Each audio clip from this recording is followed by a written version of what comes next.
Darkcast Network. Indie pods with a dark side.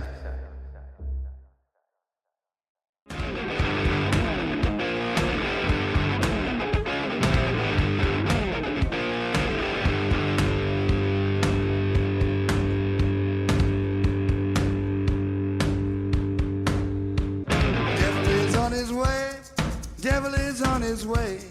Devil is on his way, motherfucker. The devil gonna make you pay. Fall to your knees. Devil is on his way. Fall to your knees. Devil gonna make you pay. Fall to your knees. Devil is on his way. Mountain Murders is an Appalachian true crime podcast.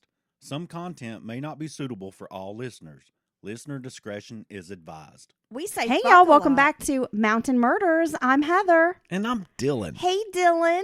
Hey girl. Man, we are halfway through September. Can you believe it? No. I can't believe it either. Where'd the damn year go? If you are interested in watching a true crime docuseries, I highly recommend checking out MGM's The Wonderland Massacre: The Secret History of Hollywood. We just finished the second episode. And we found it very interesting. It's really well done. So many interviews with folks tied to the case. And it's one of the first docuseries in a long time where I was very familiar with the case, but actually learned something new. Yeah. Because you were saying to me, Dylan, that the Wonderland murders, that's been done a lot. Yeah. Many podcasts have covered the story. You have Boogie Nights, Wonderland, high profile movies. Yeah. Right. And of course you've had documentaries. But this is really well done. And I feel like we learned a few things from this show that, I mean, we didn't know about. Yeah. I didn't realize that, I had missed the part that Scott Thornton was, had a connection to Liberace, which I did not realize. And he recently passed away. And they were able to sit down with him, the director. They were able to sit down with him and discuss his knowledge of the murders and even a little bit of involvement, I guess you could say. Yeah. Really fascinating stuff. I did not know that he played such a big role in the case. Well, it's just one of those cases where you can tell that a lot of the people involved were on drugs. No, I'm not being funny. Just like it's just really dumb ideas and poor decisions being made almost the entire time by everyone involved. You know what I mean? Not a well planned out crime is what you're saying. Well, no, I'm just saying you're messing with people who are violent, and I'm talking about Eddie Nash and his crew, if you will. I think you're messing with people you don't understand how truly violent and mean they really are. And this is the person that you decide to go rob. It's a really bad And then go decision. back to your house. And then just go back. Where you're easy to find. Yeah. With all this ton of cash and drugs, a lot of it. And it's just like, yeah, what were you thinking? I mean, that's what I'm thinking the whole time that, it's being talked about. They're not playing with a full deck at this point. No, when they're making these decisions, as you mentioned, they are under the influence. Yeah. Maybe not the sharpest tools in the shed, combined with their own substances. Well, and sometimes in these situations, they just do dumb shit. Drugs are the number one thing that bring people from different worlds together. You know what I'm saying? Drugs transcend race, social class. I don't know what to say as far as criminal elements, sexuality, mixing with just regular folk. It's just everything. I mean, all kinds of people come together over drugs. Yeah. If they weren't so dangerous for you, it'd be almost a good thing. It's just a dance party. Yeah. A drug-fueled dance party. Everything else divides us, but drugs unite us. And that could make a really good bumper sticker. Legalize weed. Everywhere. Oh, come on. Weed's legal in my house. You know what I'm saying? I don't know what you're saying, Dylan. Yeah. I don't know what you're saying. All right, moving along. We have a lot to talk about today, Dylan. We have a big case full of details, and I'm going to preface this case we're going to do like a deep dive into the person's background. And you may wonder why that is, but I think it's super important to understand the motivation and the background to fully get the whole, like, I guess the whole case. You know what I'm saying? You know, a lot of times you worry that you're going too deep into these backstories. A little bit, yeah. And background, but I think I'm a details person. I like to know things. I like to drink and know things like Tyrion. No, I like to know details. It's how my mind works. I need to fill in those blanks. I need to understand. I need to have sort of an all-enveloping story so that it makes sense for me. That's just how my brain works. And so I hope others appreciate all the information. Well, I think me and a lot of the listeners, or I'm going to say all the listeners, we appreciate those deep dives because it really does give you a perspective that you don't typically get when people just, kind of, blow through the crime. Well, yeah. I mean, there are shorter podcasts out there that kind of gloss over, and I like those. I mean, I have quite a few, that I follow that kind of do the little 30-minute episodes, and they don't do a huge deep dive or anything like that, and that's fine. I like those. They're digestible, easy to listen to. I like to put 3 or 4 of them, on and just have them in my queue throughout the day as I'm going about my business. This is not going to be one of those episodes, Dylan. I wonder, does anyone else out there, when you're like, say, just kind of binging podcasts, and it's almost like it just bleeds together. Like you don't even really remember. I mean, sometimes like specifics, but it's like, you have these moments while you're listening to where you're like, well, I could have told you that. You have your little things you think to yourself about what's going on. And that happens a lot for me. My mind's kind of like on autopilot, and I'm just listening to, episode after episode of whatever, I'm binging on. And maybe it's just me. Look, I don't know how to do math, okay? I can't add 2 + 2, but I can recall almost every fact and detail of every crime case I've ever heard. See, you remember everything. Everything. It's a blessing and a curse. And I will come to you and be like, hey, I heard about this case. It was pretty cool. And I'll start telling you details. And you'll be like, we covered that 2 years ago on Mountain Murders. I'll be like, oh, what? I'm like a goldfish, I swear. Okay, no more messing around. Let's get into it. Yeah, no more rambling, Dylan. Let's focus. You got to focus. I'm here. Thomas Gilbert Jr. could trace his family roots back 10 generations to the founder of Newark, New Jersey, who immigrated from England in 1625. Well, that's pretty amazing. He was born on July 13th of 1984. Tom Sr. described his son's birth in the Princeton 1966 reunion book as, quote, the greatest spectator sport. Now, Dylan, as a dad, I have to ask, you were there for the birthings of your children's. I've seen a couple come out. Right. Would you describe that as a spectator sport? Yeah. I mean, you really are the dad's, that plays an important role, or partner. Well, I was a dad, but they play an important role, and but you are literally on the sidelines. You know what I mean? You have the professionals in there, and you don't want to be in the way, but at the same time, you want to be part of it, if that makes sense. And you have various things that are tasked to dad, almost like to make him feel like he's part of it. You know what I mean?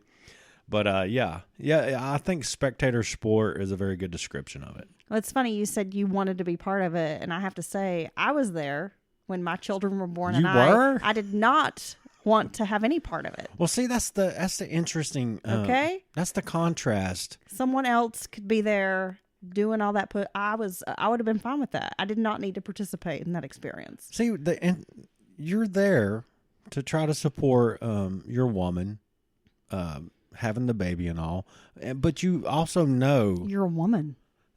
You know, as you're watching this happen, because it's a spectacle. I mean, it truly is. That they're going through something that just doesn't seem like someone should survive. You know what I'm saying? I know. They're going through this like almost metamorphosis. There are quite a few mothers out there right now who are nodding in agreement. They know, Dylan. It's a lot, and you're seeing this happen, and everything. And you're just like, I mean, it really truly is amazing. It did not feel amazing. No, it I doesn't will tell look you like that. it feels amazing. It was not amazing. It seems to be a bit of a thing. Well, from the beginning, Tommy stood out with a keen intelligence and thirst to learn.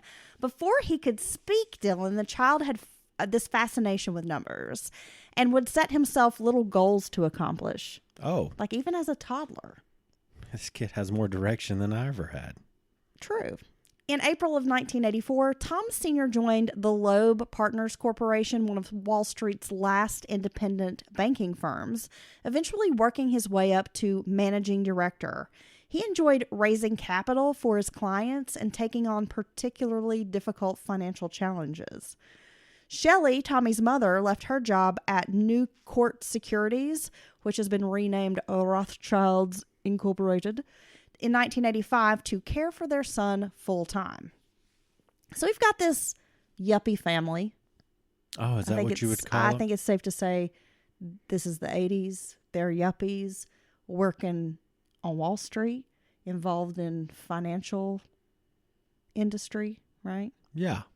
I don't know anything about that shit, but No. go for them. My financial... Again, I can't do numbers.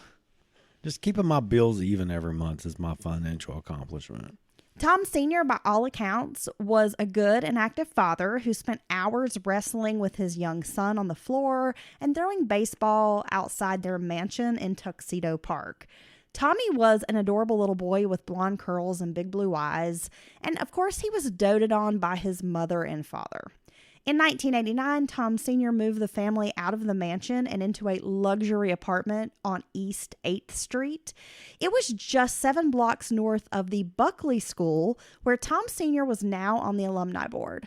Tommy took the Educational Records Bureau test for admission to Buckley's nursery school. What? Yeah, I know. So this is what, like SATs for your toddler? Is this like a nursery prep school? It is. It is, Dylan.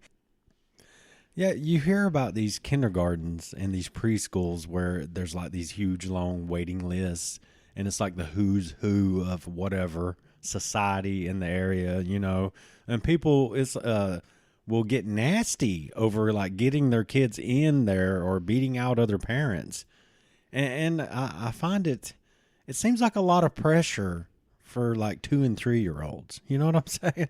Yes. I mean, it's very keeping up with a Jones-ish, you know, it has that feel to me. It's not even like, they say it's for the benefit of the child, but it seems like there's more to it. You know, it's more like, look at me, my kid goes. Bragging rights. Yeah. Prestige. I guess. Yes. I mean, most toddlers I know are drawing on the wall with a crayon. Well, I feel like these kids are probably picking their nose and eating it. They probably do that too. They're just kids, you know, and they put, maybe they're learning Latin while they pick their boogers, but Well, Dylan, we know that you're not taking the Educational Records Bureau test for admission to Buckley's nursery school. No, I did. You wouldn't pass right now. I could pass that. They would probably not accept you. I know more than those rich toddlers know. You don't. With an almost perfect score, Tommy was welcomed into the beginner class. The Buckley School was founded in 1913 and had a reputation for excellence. The school educated some of New York's richest and most privileged boys for the tuition price of $30,000 a year. Okay. Tommy seemed to fit right into Buckley and was able to easily make friends that would last for years. A classmate described Tommy as a little quiet but goofy. He had a good sense of humor and was just kind of a fun boy to be around.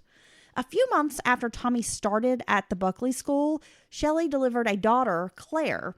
At the time, Tom Sr.'s career on Wall Street was taking off, and he had a sterling reputation as a tough negotiator who knew how to seal the deal. Man, he was a decider. He was much like W. Tom Sr. was a workaholic who rose every morning at 4:30 a.m. And when he came home from work, Tom Sr. always made quality time for the family. The Gilberts would have a tradition of eating a family dinner together every night, and during the dinner, go around the table discussing their day. Well, and I think that's a very good, healthy thing for a family to do. Yeah, we do that. Yeah. I think that's We got back to tradition that. in our house. when we got a table in the kitchen. But no, it's I think No, we've always done that. I think it's very it's a natural thing. You don't have to force it. Yeah, I think mealtime is kind of a big deal in our house. We make a lot of homemade dishes, do a lot of cooking, and our lives, as much as I hate to admit it, revolve around food. I mean, hey, we're Southern. That's how you show people you love them, you feed them, kind of thing. Right. Yeah.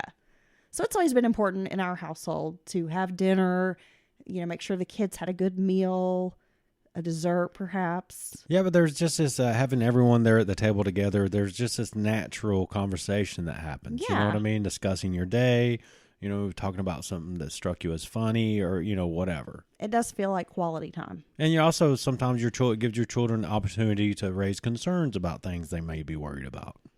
Though his career kept Tom Sr. busy, the Gilberts seemed like the perfect American family. The children were given opportunities, such as Tommy attending NASA Space Camp in Huntsville, Alabama. Dylan, what is it about growing up in the 80s that we all wanted to go to space camp? I don't know. Well, because it sounds awesome, right? But then, my son went to space camp. He did? Yeah. I'm jealous. Yeah, he was also a part of the National Honor Society. And the who's who of the National Honor Society, which is the top 10% of the top. So, Oh, well, damn. Yeah, now I think he's got a job at Starbucks. But, that's just a discussion on potential. Who knows? But space camp isn't as cool as it sounds. Really? And this is what I've been told by my son and other children that have attended and a few parents that have, went along, for the ride. Damn, I always wanted to go to space camp. I know. I'd go right now. Yeah, I would go, but I want to be putting some equipment that astronauts train in, or like the centrifuge, or slung around, or an anti-gravity weight, pool or something. And I don't know if you get all that. I want to wear a space diaper. Well, we can get you some of those at the Walmart. Drink some Tang. It made such an impression that for several years, Tommy would tell his friends he wanted to be an astronaut. Tom Sr. could be overbearing with high expectations. He wanted his son to excel and follow in his footsteps, like attending Princeton. That was his alma mater, and he really wanted Tommy to get into Princeton. Yeah, and that's fine to want the best for your children, but it seems like sometimes people get carried away with that. I think it's more about what they want than what their children want. Tom Sr. would push hard for his son to meet certain goals and have those high expectations. I didn't exactly have parents with high expectations, but I did have friends that their parents seemed to set a higher bar for them, make demands of them as far as grades or sports. Right. And I would see that pressure that they were under. And I don't know. I mean, I think it can be a good thing to have parents who give a shit about you, but at the same time, I think that's a lot of stress for kids. Well, yeah. To meet these certain expectations that parents have. Hey, I don't know how some of these kids keep up with all the stuff they do. I mean, between the extracurriculars and the sports, and let alone a child who might play multiple sports. They're playing baseball, straight into basketball season, straight into football, while they're maintaining a perfect grade point average. Yeah. Yeah. I mean, every evening they're going till 9, 10, 11, boom, do it. I mean, it's... When I was in high school, I have to say my friend group, they were all these really high achieving kids. They were all vying to be valedictorian and very concerned about their GPA and applying to Ivy League schools and making, excellent grades, perfect GPAs, participating in every club and activity. And I wasn't that kid. I just hung out with them. I was the loser of the group. Hey guys, I have a C average. Woo! Hey. Yeah. But I'm funny. Yeah, and that's fine. Got to bring a little razzle dazzle to the group, right? But I would see those kids, the amount of pressure they were under, stress, and the constant go, go, go, go, go. And I would often wonder, how do you do it? Because that's a lot. And I think it's like anything else. There can be a healthy balance found in stuff like that. And they're all doctors and stuff now. How you showed them. I know. Hey, but I bet they're not listening to them in Turkmenistan. In early 1993, the Gilberts moved to Park Avenue, 2 blocks away from Central Park, and only a short walk from the Buckley School. Tom also rented a fashionable summer home on the South Fork of Long Island. The Gilberts had been accepted into the ultra-exclusive Maidstone Club in East Hampton. It was a prestigious and elite club. They had been sponsored by 6 members of the club, including Tom's older brother, Beck. Maidstone is renowned for its 18-hole golf course, along with being a tennis and bathing club. A bathing club? Yeah, like a beach club. Oh. Swimming pools, private beach access, that kind of thing. Oh. You watched Beverly Hills 90210. Don't you remember when Brandon worked at the beach club? Oh, yeah. Yeah, I guess it's kind of like that. Not like, it was... We briefly watched some of the 90210s there for a while. I watched a couple seasons. But it was funny because like Brenda and Brandon's family were like the poor family, I guess. Even though they had a really nice, big nice house and all that. Even though they were rich, their dad was just an accountant. They were still poor rich people. Yeah. Yeah, they were poor rich people. So Brandon is always working and this and that. Always found that kind of funny. Yes, it was the summer retreat for New York's most socially prominent families, including Jackie Kennedy's father, John Blackjack Bouvier III. What? So those were the kind of folks that, hobnobbed at the Maidstone. Jackie Kennedy's dad. No big deal. I have to say, we're going to be talking a lot about these, upper class folks, and none of this is appealing to me whatsoever. Even if I had a lot of money, I would not want to be a member of a club like this. Well, it's just not for me, bud. But and that's fine. It is for a lot of people. And but no, I was just thinking the exact same thing. Even if I could afford access, I don't think I would want to go there and hang out. I'm just saying. Yeah, it doesn't appeal to me. And maybe that's just because I didn't grow up with money. I don't know what it's like to be a member at a private tennis club, but none of that really is appealing to me. Yeah, that's okay. I guess different strokes for different folks. It's what makes the world go round, Dylan. Now, Hampton's magazine said, quote, because of its extraordinary assets and aura, the club has been the envy of the East End's socially ambitious for decades. And I love that term, socially ambitious. I think we've all known people who are socially ambitious. No, but what's funny about that is you can see it on all the levels. Someone who's socially ambitious, it's not just exclusive to the upper crust or the affluent. We just witnessed some socially ambitious people this weekend.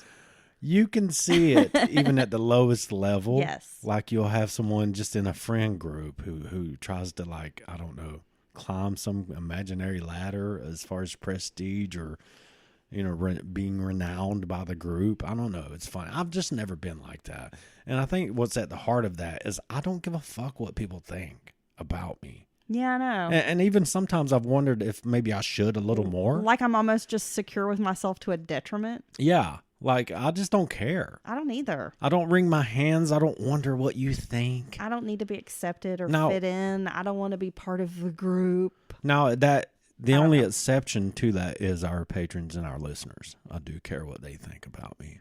It's true. About us. But you guys, y'all are our friends. Y'all are our real friends. But that's different. That's you're the exception, but everyone outside of that. You know why? Because they accept us for who we are. They do. And we don't have to put on airs, Dylan. We're authentic. Very authentic. They like us for us. Tommy's classmates were also members at the club, so he had a lot of friends to play with. And though the Gilberts enjoyed their summer rental, they really were determined to buy their own vacation home. I mean, isn't that the dream? I'd like to just own a regular home, but I would also like a vacation home. I'd take a second home. I'll just take a regular home in a vacation destination, like the beach. No, I gotta say, hint, Dylan, buy me a house at the beach. This is something that appeals, I would say, to everyone. Well, yeah. Even the thought, or if you could ever even obtain, even if it's just a little lake, a boathouse, yeah, or a camper at the lake. We had a little boathouse when I was growing up. Or a timeshare condo at the beach. I mean, who cares? But it's a spot where you go and you unwind and you relax. Some people have entire whole houses. I mean, it's just different. Must be nice. Is it though? Then you got to worry about 2 hot water heaters now, Heather. Think about that. Well, I don't know. I just, growing up, had friends who were rich and had houses at the lake. Yeah. And they would invite me since I was poor. And you would go? Yeah, because my family's trip to the lake was you're going to sleep in a tent on the ground. Like, you don't even get an air mattress. Just lay on this hard. And quit crying about it. There's a root poking your back. I'm Yeah. sorry. Go to bed. And you're going to have a hot dog with just Wonder Bread wrapped around it. Yes. And Yes. some watery ketchup. Yeah. That's in a cooler full of ice water. That's my that was my childhood. I've never done that before. That was my fancy vacation as a kid. Hey, but you know what? You had to fucking blast. And you didn't know what? You're going to bait your own damn hook, girl. Put a night crawler on that hook. You had fun though. I did. So there you go. They purchased a 1930s cottage on the uber private Georgica Association Road in Wainscott on the east end of Long Island.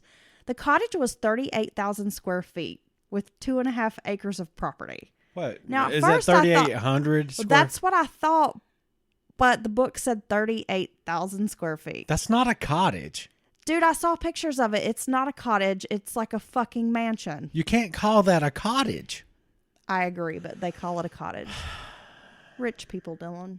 It's a Does cottage. it have like gold-plated wood paneling or something? A cottage. It's a cottage with 5 bedrooms, 4 bathrooms, a large gourmet, like chef kitchen, library with a fireplace, and a swimming pool. There was also a private beach and access to the association's tennis courts and a sailing pond. It sounds very quaint. It's a really charming cottage. Okay. Today, there are only 35 homes in the private enclave, and it's rare for one of those to come like on the market for sale.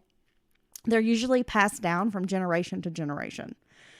Gilbert purchased the property in 1994 for a little under $1 million. Shelley immediately began remodeling it.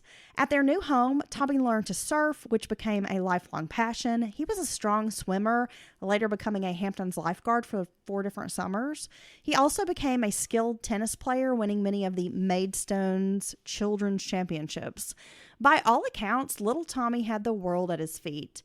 During his middle grade years, Tommy was athletic, earning title of captain of the football team, and was a starting running back. Though he was quiet and affable, others said he could be cocky and arrogant and somewhat of a daredevil who liked taking risks without really considering consequences. He would deliberately test the rules at the Buckley School by disrupting class with jokes, Oh, wow. So edgy. often landing in trouble. It was while on the football team that Tommy made friends with a guy named Peter Smith. His father worked in finance too, and the Smiths stayed in the Hamptons.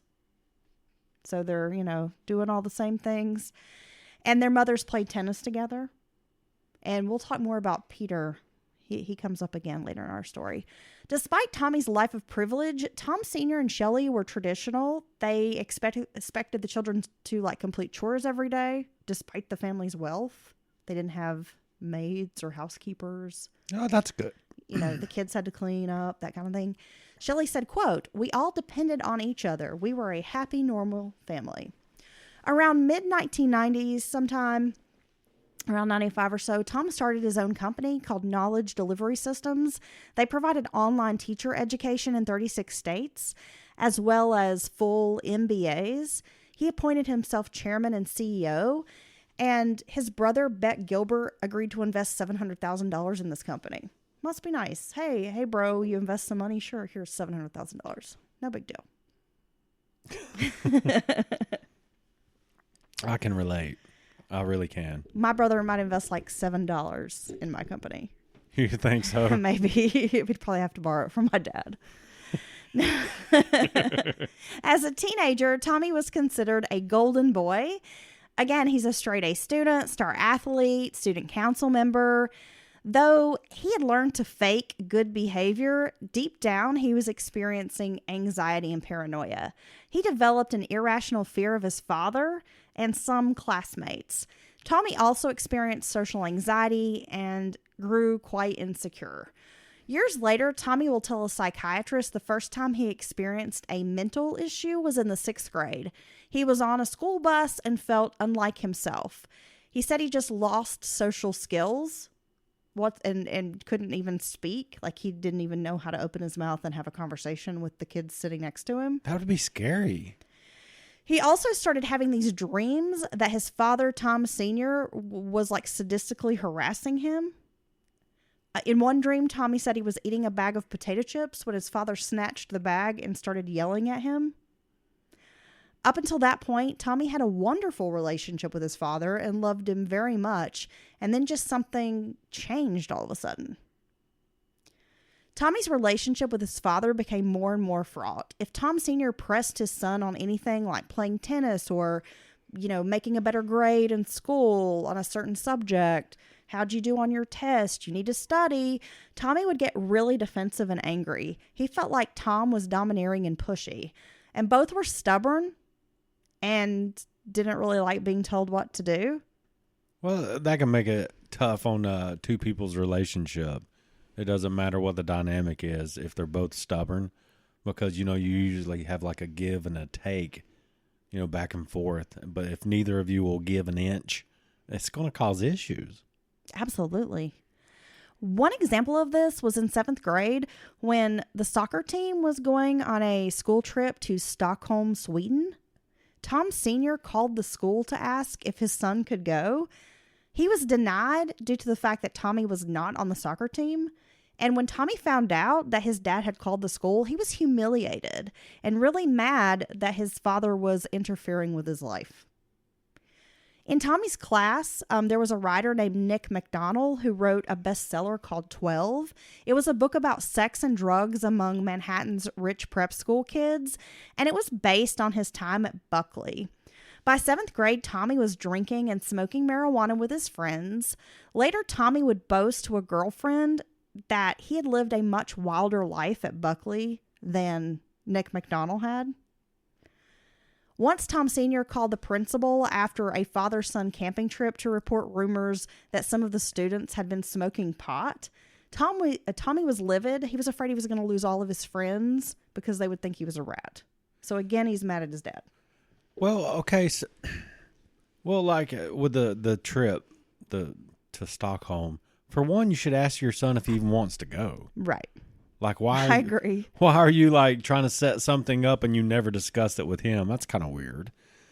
And now, as far as these administrators go, when a parent calls and asks or says any of this stuff, why? How the hell did the students find out? You know what I'm saying? That's kind of weird. Yeah, I don't know. In 9th grade, does it go in like the newsletter? Tommy's Probably. dad called and asked so and so. Yes, they send out a memo.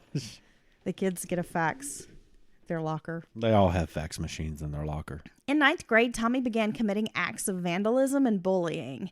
At nearly 6 feet tall, he was physically intimidating compared to the other kids. After school, he would hang out with his friends at the Metropolitan Museum of Art on the lawn, smoking cigarettes and meeting girls from the Spence School. He was part of a tight clique that partied on Friday and Saturday nights. Most of the kids spent the summer in the Hamptons and were members at the Maidstone. So it was like this very insular group of kids. All wealthy. Right. Super privileged. They go vacation in the same area. They're always doing the same similar things. Very similar social circles. Parents or friends as well. Yes. And okay. Once Tommy was invited to a birthday party in Locust Valley, he brought fireworks. When he set them off, they were louder than anyone expected, and the birthday boy's parents were furious. When the parents called the Gilberts to complain about how dangerous it could have been, Tom and Shelley refused to believe that their son was involved. As far as they were concerned, Tommy could do no wrong, and his parents would always underplay or flat out denied that something happened. So again, I mean, he just, in their eyes, was like a perfect kid. Such a poor attitude to have. When you have other adults who I'm going to guess you respect, when it comes to anything else, when they're trying to discuss it with you, you just can't believe that your son or daughter is capable of that, to the point where you would think these adults are lying or making, at least exaggerating what happened. That's a very, very bad attitude to have towards your children. Well, I think you're going to see that it does not serve Tommy well into adulthood. It never serves any child, no matter their social class or any of that. It never serves any child well, because you don't, like when you said he's known to be a daredevil, without really contemplating the consequences of doing something. That's because he hasn't experienced consequences, even on the smallest level. You know what I mean? Oh, absolutely. In June of 2000, Tommy graduated from Buckley and was awarded for his excellent grades at the school. He was then accepted at Deerfield Academy in Massachusetts for 10th grade. A boy Tommy didn't care for asked if he could spend a few days with him in the Hamptons before they started school. And Tommy didn't want this kid to stay over because he doesn't like this kid. But he felt pressure because this kid was part of his friend group. And he knew if he told the kid no, it would sort of be a thing. Like all their friends would be like, "What's your deal, man?" See? That's weird. Well, he later told a psychiatrist it had been extremely annoying and triggered his depression and anxiety. Later, he would blame the boy for being the catalyst that caused his crippling downfall. Just from hanging out for a few days because I didn't care for you? Yes. Dylan, I'm going to say this. While listening to this story, I think you need to carefully consider if you think Tommy really has these deep-seated issues, or if Tommy is maybe full of shit. Okay. Okay, so just keep that in mind as we travel down this path. That just seems like you're assigning a lot of responsibility to someone who you weren't that fond of spending a couple of days around you. This is going to be a running theme. Okay. For Tommy. It's always somebody else's fault. Yes. The boarding fees at Deerfield, by the way, are $54,000 a year. Tommy shined in athletics, competing in basketball, baseball, football, and cross country. He studied Chinese and seemed to have a real passion for the course. Every night, he would phone his parents to update them about school and sports. He even signed up for a confirmation class and had a ceremony at an Episcopalian church. He was considered popular and sociable, though he was also quiet. He was incredibly good looking, by the way, so female classmates vied for his attention. He didn't have a single girlfriend due to the fact that he was very shy and quiet, yet girls would throw themselves at Tommy. See, I can relate to this. And they would instantly kind of be turned off because he would just stonewall them. They would approach, try to have a conversation, and he would just stare at them and not say anything. And they would be like, "What the hell?" See, for beautiful people like me and Tommy, this is almost a curse that we live with.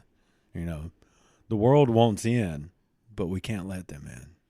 I feel like it is an honor that you allowed me into your circle. Well, you broke through those walls of, my attractiveness. I'm aggressive. If you will.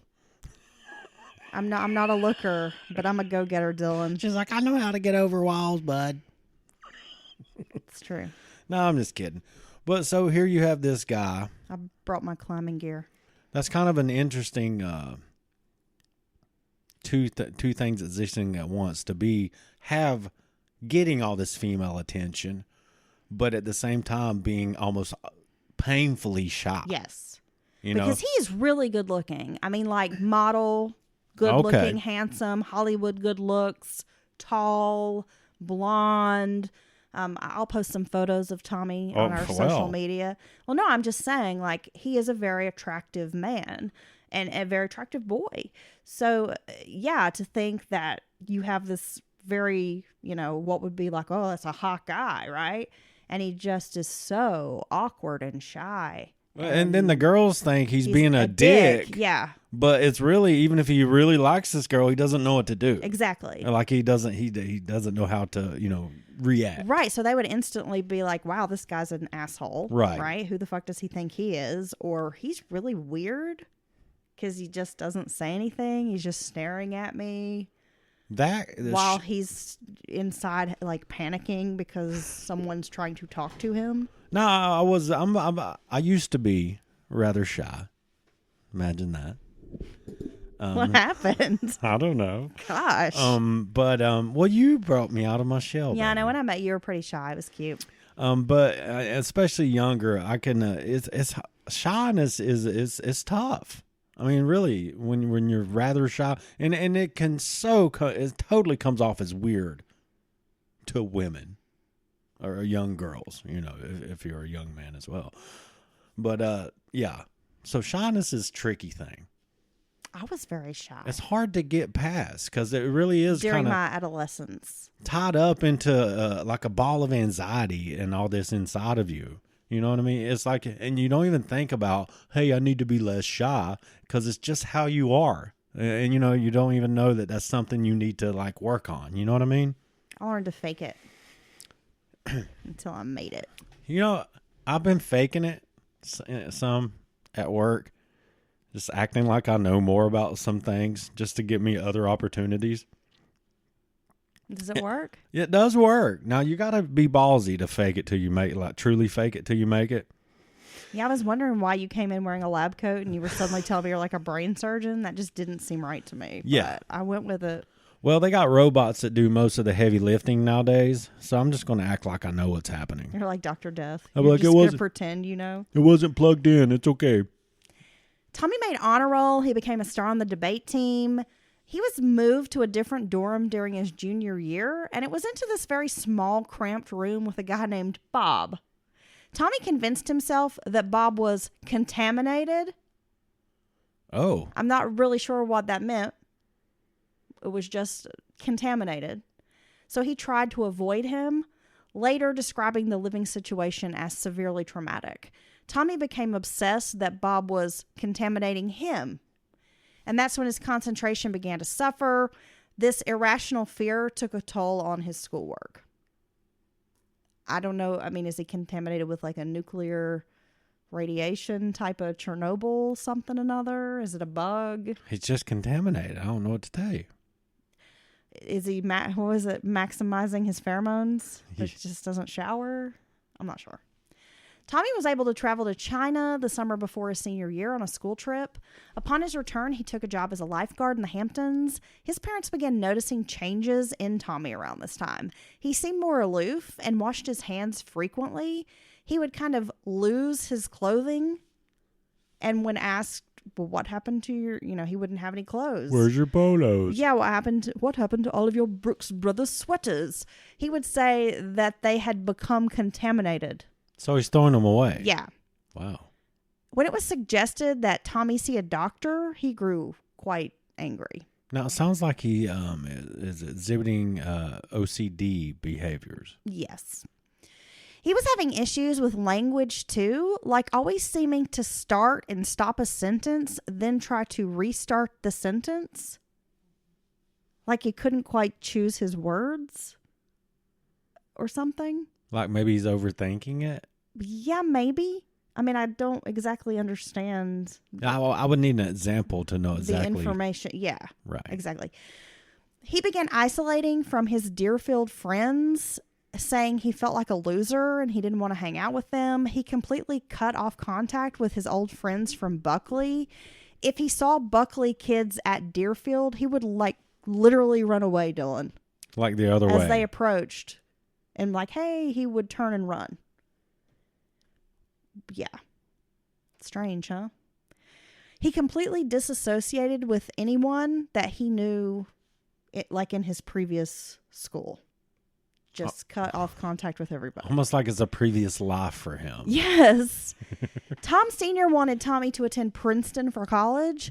In his official application to the university, Tommy wrote about the depression that had taken over the last few years of his life and how he had managed to conquer it. He said, quote, "Many people go through a difficult adolescent period when they are not sure of themselves or what they believe in. I am glad to have come out of this period with a set of beliefs and standards by which I can always act." Okay. Yet the truth was Tommy was consumed by fears of contamination. He thought some friends were trying to steal his soul and developed a set of rituals to protect himself. These included secretly giving people the finger from inside his pants pocket. Fuck you, dude. Yes. I mean, I've done that before. Dude, a secret finger in the pocket? Yeah, I've done that. God. I'll admit I've done that to people. I might start using that It one. makes me feel better.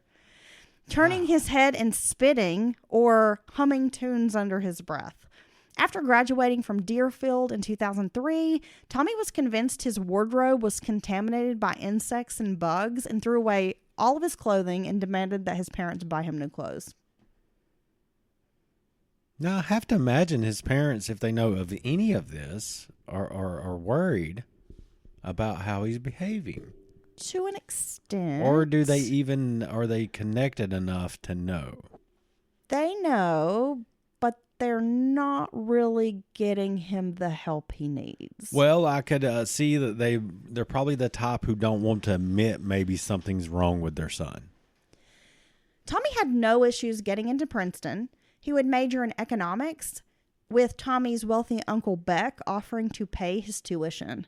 Before the move down to New Jersey, Tommy told his father that he didn't want him to join on the trip. So here Tom Sr. is excited. His son's going to Princeton, which has been his dream Right. for his son. It's his alma mater. Yeah, How do you say that? alma mater. Almond mater? Yes, Oh, okay. an almond mater, Dylan.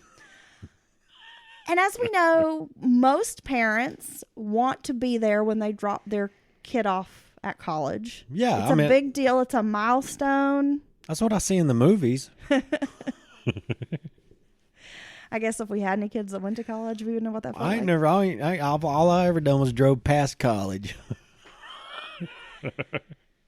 So Tommy's telling his dad, "I don't want you to come on the trip." Yeah, and I'm sure that Tom Sr., that's probably hurting his feelings. Yes. Well, of course, Tom Sr. is going to go. Well, of I course. mean, he's basically like, "No, I'm going."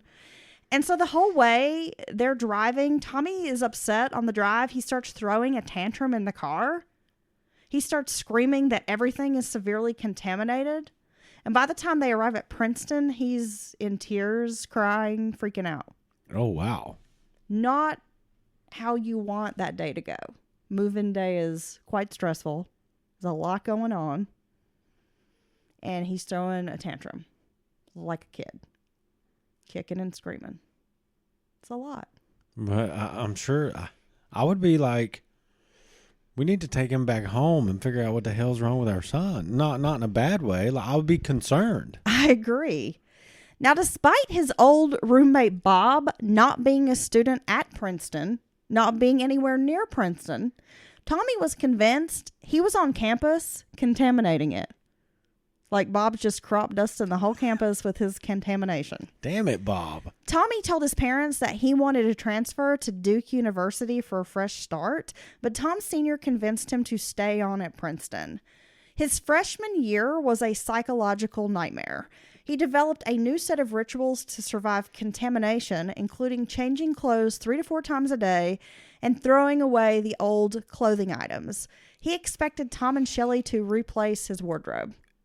I like how this kid can just like go from prestigious college to prestigious college that. Must be nice. Well, and he must Be have. smart and Well, I was going to say he had to have the good grades to check out even the big brain on Brad. Exactly. to consider any of these schools, because you can't just buy your way. Well, I'm sure having. Are you sure? You can't just buy your way on a rowing team at a prestigious school if your parents are rich? On a rowing machine? Yeah. Well, no, but I mean, Duke. I don't know about Princeton. Well, I gotta assume. Of You course, can't. What's her name? Lori Loughlin. Your way into Princeton. of course. I guess if you got rich, almond maters that's been there almond before, maters. alumni. I guess that goes a long way. I guess, right? Despite his struggles, Tommy. Did I say struggles or truggles? Despite his struggles, see, now you got me all kerfuffled. The Truggles. That could be a new kids show. Tommy was accepted into the Charter Club, one of the wildest fraternities known for its rowdy parties and initiation nights. Tommy threw himself into Princeton's drug scene using LSD, marijuana, cocaine. He also injected himself with steroids in order to perform better on the football team. The culture of the clubs was described as being very druggy. Quote, those eating clubs are like country clubs for rich kids. Their parents pay a fortune so they can be bathing in alcohol and drugs. No, and it sounds like that no one needs to do these drug cocktails, but this sounds like the worst thing for Tommy. He's already having these issues. During his freshman year, Tommy was found with drugs and paraphernalia in his car. He was placed on disciplinary probation. He was also caught with software that hacked into other students' computers. Tommy flew to Charleston, South Carolina for what he called an extended surfing trip. He's basically just living there out of a hotel, surfing because he's been kicked out of school, and his parents are paying for it. He spent his day surfing and getting high. Again, his parents are footing the bill. Concerned about Tommy's issues at Princeton, Tom Sr. reached out to a psychiatrist. Tom Sr. told the doctor that his wife and son often ganged up on him, and that Tommy wanted to exclude him from their relationship, like the mother-son relationship. Shelley insisted there was nothing wrong with Tommy, and she was just in denial. Like, there's nothing wrong with our son. He doesn't have any issues. Boys will be boys. He's just on a surf vacation. He's just acting out and doing drugs. Everyone's doing drugs. He just got caught. He just thinks everything's contaminated. That's normal. The doctor recommended a Charleston psychiatrist who would be able to help Tommy. On October 15th of 2004, Tommy had his first session with Dr. Spicer. And during this session, he's complaining that people were contaminating him and stealing his personality. Quote, they are stealing my thoughts. I can't deal with that. I know it sounds crazy. Dr. Spicer diagnosed Tommy with a depressive disorder and possible psychosis. He described an antipsychotic drug and told the Gilberts they should hospitalize their son. They did not follow through, though, knowing Tommy would refuse inpatient treatment. Their visits continued over the next few months. Tommy was still convinced of contamination, but refused to list and order exactly what he was afraid of for Dr. Spicer. He exhibited paranoia and was unwilling to write anything down. He said, due to perceived fears, I'm fighting their ass. Whatever that means. See, the whole time I would be trying to seek. You keep saying contamination. What do you mean? Yeah, but he won't say. Like, he won't tell anyone. He Right. won't write it down. He won't list it. He won't discuss it. About, look, dude, if you're not going to tell me what the hell is being contaminated or how it's being contaminated, I don't want to hear about contamination anymore. During one particularly bad visit, Tommy had a panic attack, saying that he hadn't spoken to anyone in weeks besides his parents and the doctor. He described feeling out of control and scared. The following day, Tommy suffered another panic attack and went to the emergency room. He refused to take any more medication, saying they were making these drugs were making him grow breasts. Oh. And he didn't like feeling like a zombie. Do psychiatric drugs make you grow breasts? I don't know about that, but you often hear about the way they make you feel. Right. From I know that part. Yeah, and that is a lot of times why people go off their meds. And it must be really tough for them to deal with that, because you have this thing that you need to take for the other side of to alleviate these significant issues that you're having, but then the side effects are very significant and make you feel like often described as not yourself, or just like you're in a fugue state, or you feel like you're just kind of stumbling through life, like you can't really live or enjoy life. In mid-December, Dr. Spicer diagnosed Tommy with possible schizophrenia, putting him on Zoloft and Geodon. an antipsychotic. Both Thomas Sr. and Shelley were resistant in hearing that Tommy might have schizophrenia. Tommy did have mental illness on both sides of his family, including psychosis and bipolar disorder. His paternal grandfather had committed suicide. Despite conversations with Dr. Spicer, the Gilberts didn't take any further actions to seek help for Tommy. And that's not good. I mean, not only are they like not really seeking further help, but they're also in denial about his possible diagnosis.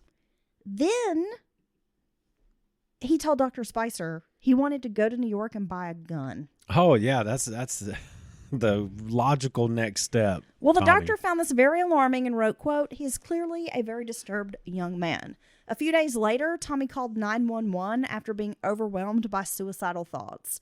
However, he refused treatment and walked out of the emergency room. At the beginning of March 2005, Tommy was admitted by his doctor to the hospital for 4 days because he hadn't slept and was struggling with frustration and fear. Tommy was given a sleep medication, but after one night, and this is against medical advice, discharged himself, complaining that he didn't like sharing a room with another patient. Now, see, I understand the not wanting to take I mean, you've discussed this many times because I have family members that have dealt with this. Not want to take a medicine that makes you feel like a zombie or, whatever. When you have a significant Yes. psychiatric issue, yes. But the other side of it, if you don't take that medicine, those medicines, it's significant. It's worse almost than, hey, you feel lethargic or like a zombie or don't feel, quite like yourself. So, I mean, it seems like, and I've never dealt with this specifically, so I might be speaking out of turn, but it seemed like you would want to make all that other stuff stop and then have to deal with these, these side effects seem better than this paranoia, this fear, this anxiety, these, thinking people are out to get you. I mean, could you imagine, having that feeling or living under this maybe you can imagine. But I mean, when to the extreme. Look, I have a lot of mental illness, okay? I've never noticed. So I understand You seem perfectly normal to me. these feelings. No, but I take my medicine. Yeah, you do take because your if I medicine. didn't take my medicine, it would not be good. It's in everybody's best interest if you take your medicine. I need to be medicated. Yeah. For everyone's safety. I don't know if the VA needs to hear this, but quit messing their medicine up. Yeah, they're the worst. The VA, they're just not good. They want you to have an episode, it seems like. I just don't understand, if it's a maintenance med, how do you keep screwing up something that someone's supposed to take every day, every month? And taking way long to refill it. Yes. And then they mail it to you. I mean, it's ridiculous. Anyway. So then 3 weeks have passed and I still don't have my medication and then I'm a little unhinged. Yeah, I know. But Dylan. no, it totally gets you out of your cycle and stuff. I know of it sleep. fucks me up. Because I have insomnia and I will go days and days and days and not sleep, and it's ugly. It's ugly. It's not good for me. I can tell you that. Are those the days when I'm like, don't breathe. Yeah. You need to leave. Yeah, I know. Get out of my face. You're like, I'm just trying to make a sandwich. You're ruining my life. Yes. Dr. Spicer found an inpatient treatment program in Massachusetts for Tommy. He was given all the paperwork to fill out, but refused to check in. And look, I get that we, as adults, have free will and can make our own medical decisions. But sometimes it seems like in these cases, there should be more maybe ease with getting people committed, because I know that's a really difficult process to have someone committed. Truly committed? Truly committed. Yeah, it is. But some of these people, like Tommy, it sounds like he has some pretty significant issues and he needs to be committed to a hospital, even if it's against his will. He needs treatment. Well, yes. And he keeps refusing, and there's just nothing that can be done about it. He's reaching a point where he is a danger to himself and others. And probably himself foremost. Well, Dr. Spicer wanted to forcibly commit him to the hospital, but the Gilberts were against it. In South Carolina, the hospital can only voluntarily hold someone for 72 hours. Shelley said, quote, "It's bad enough having a mentally ill child on your hands. It is worse to have an angry mentally ill child." So you don't want him mad? That's why you're not going to commit him? Well, I would be worried about what's going to happen to him. Well, exactly. I think that would override him being mad at me for having him, and I would be like, "Son, you've had multiple chances to seek further help. We're worried to death about you. We're afraid that we want you to be able to relax and feel good and not be worried about all these things you think about constantly." I mean, this stuff's starting to get into the very concerning area as far as what he is describing. Well, obviously, something happens. We have a whole true crime podcast episode dedicated to Tommy. So it's not working. No. This just letting him be. I think it's not just about they're afraid to make him angry or do something against his will. I think they're still have a stigma associated with, what will people think if we have our son come? I think there's that element to it too, which is ridiculous if that's true. Well, instead of checking into the hospital, Tommy goes to Hawaii on a therapeutic surfing trip. Yeah, with some drugs, and he needs guns. He proceeded to travel the world surfing on his parents' dime. He went to Africa, South America, Brazil. I mean, he's just going all over the place before settling in the deep South for a while, where he did work construction. His parents pressured Tommy to move back to Charleston, where he could continue treatment with Dr. Spicer. Tom Sr. was determined that Tommy would return to Princeton and graduate. He would get his life together and make his way in the finance world. I don't think he's built for the pressure cooker that is the high finance, bud. In fall of 2006, 22-year-old Tommy resumed studies at Princeton. He began seeing a psychiatrist there who diagnosed him with a number of issues: ADD, hyperactive disorder, OCD, Tourette's syndrome, and possibly Lyme disease. Oh, what? I'm sorry, I don't mean to laugh, but Lyme disease seems to stick out in that. Dylan, I'm going to list off all these things and then be like, and you might have leprosy. Yeah. I mean, okay. He was placed on 3 drugs. The doctor requested that Tommy get a single room at the university due to his mental illness. However, Tommy wanted to make it clear that the mental illness didn't interfere with his ability to play football. Well, it also doesn't. So I pose a question. It doesn't seem to interfere with his ability to go all over the world and serve. Is this for real, or is Tommy a master manipulator? Because it seems like he can turn it on and off. And well, maybe I'm wrong. I'm no trained professional here, but it does seem to me that as someone who suffers from my own mental illness, it's not something I can turn on and off. Well, and it often prevents me from doing the fun things that I want to do. Like, even if I'm like, yeah, woo, I'm going to go do this thing, I drive there and half the time can't go in, or I can't get ready and go. I mean, I can't just turn it off to go have a good time. No, I was going to say it's almost always interferes with the things you want to do, yes, or the fun things that you want to do. Because I think we've driven to and never went inside or turned back halfway to more things than we've done. Or go and does that make sense? We're there for 5 minutes and I have to leave. Yeah, well, I can tell. And I'm so glad that you're patient with me. No, and I can tell you. But it's true. I mean, how many times have I said, let's just go? But it's like a real thing. Well, I know. You know? And I can see that you're trying to push through it, to do this thing. And so oftentimes you'll be like, well, I didn't want it to affect you. But I mean, how many times have I told you? I can tell when you're getting nervous, your little finger starts going and all that, and your little tapping, and just I got my little fidgets and stuff. Yeah, and I'll just say, honey, do you want to leave? And you'll say, yeah, if that's okay, of course, let's go. I mean, this stuff. But I find it funny when we do these stories, and people seem to always do the stuff they want, still. But the issues arise when it's stuff they don't really want to do. You can't even function, at college, but you can travel internationally and surf and go to all these different countries and through customs and don't all feel this. like you're contaminated. And then you're not getting contaminated. But when you have to share a small space with another roommate that maybe you don't care for, that's the issue.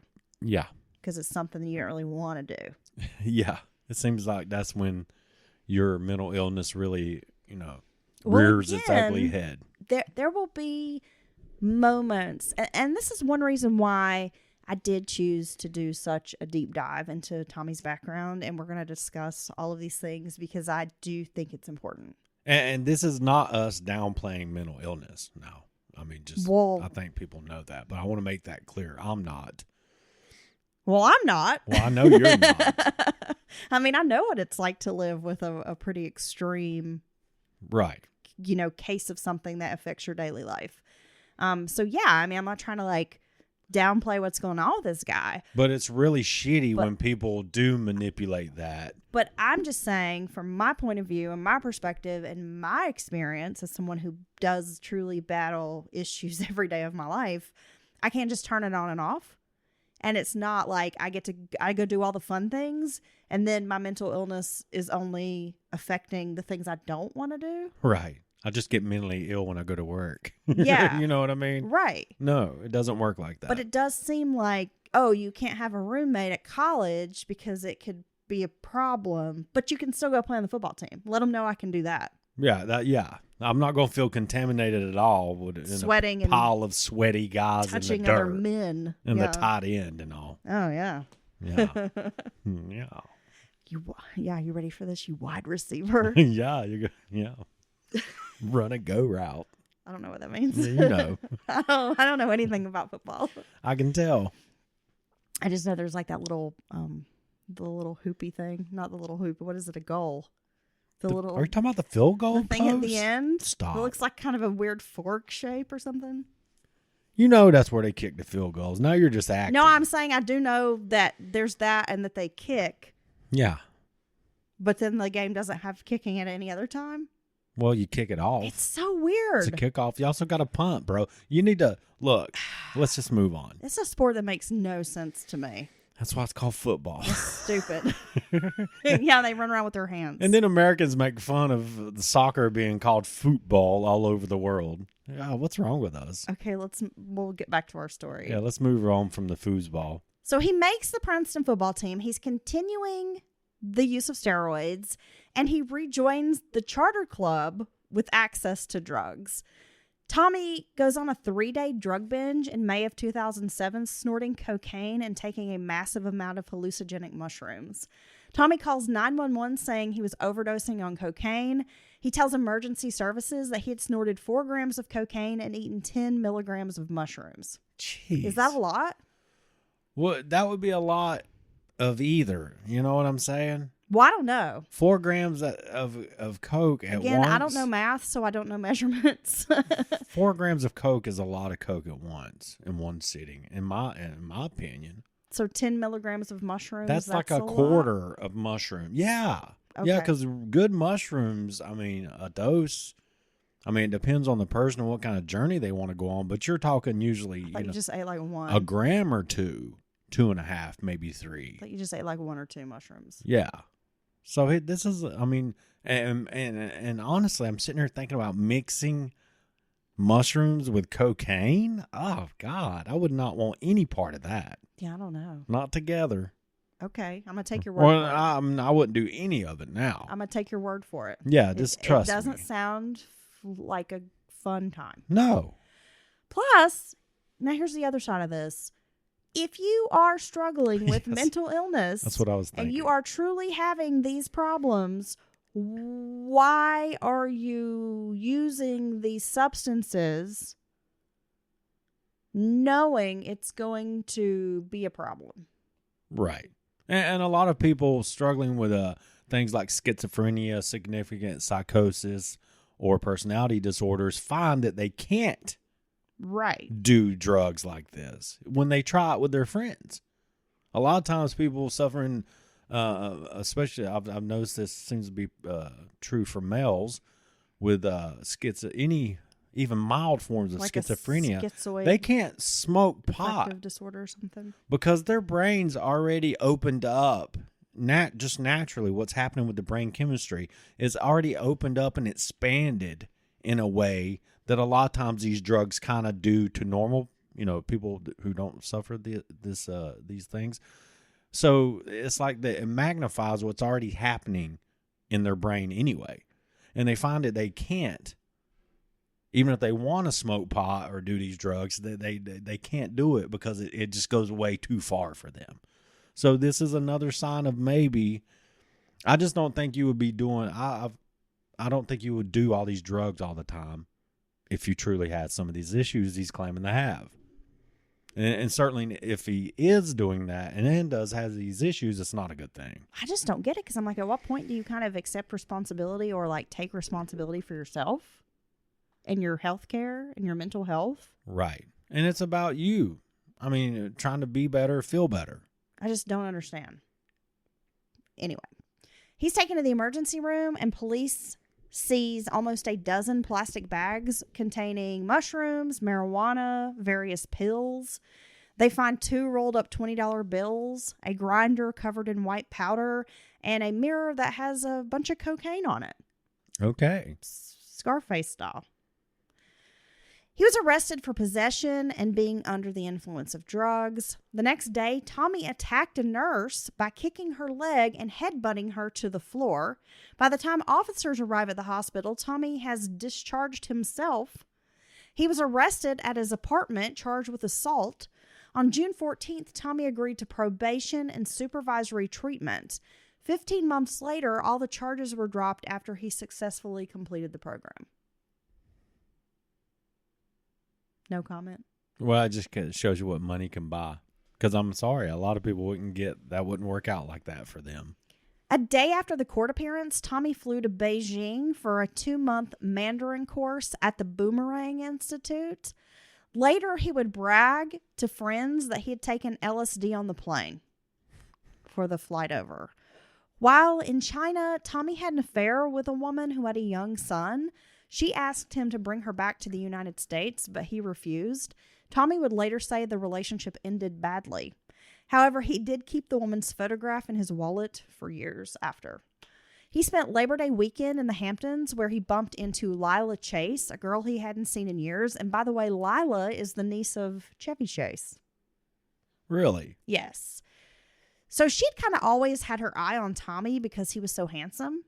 Soon, Lila realized that Tommy was shy and insecure, probably a lot of it due to his drug use. But the two forged ahead with a friendship, and Lila realized her perception of him as a Casanova was all wrong. Well, she's used to being around people on cocaine. Well, for years, she thought he was really hot and that his aloof kind of behavior or whatever was just because he was handsome and mysterious. Could have his pick of women and whatever. But then she realized that, that's not who he was at all. He had never been in a relationship with a woman. He'd never had a girlfriend, in his whole life. Wow. So the two began dating. And she said, at this point, he seems more stable than ever, having a girlfriend. But he was still struggling. He was undergoing the psychotherapy. And he was telling his doctor that he thought Saturday Night Live skits were making fun of him. He also thought the New York Times articles and some various blogs were targeting him. Well, every time Life puts out the sexiest man alive, I kind of feel like that's directed at Do you me. mean People? People, yeah, that one. Okay. I feel targeted by that. I know, honey. It's hard out here for you. You're so handsome. I mean, beautiful face. And don't get me started on your toes. Don't get me started on my toes. Tommy had concerns that when he looked in the mirror, he saw his father's face and that meant Tom Sr. was trying to steal his soul instead of just hey, this is my dad and I look like him. See, I worry that I don't want to make fun of someone who's really having these types of issues, but I just don't know if I can take this guy seriously. Tommy had a fear that his father had some wizard-like influence on everything bad that happened to him. The doctor suggested that Tommy was using his father as a scapegoat for every bad thing that happened in his life.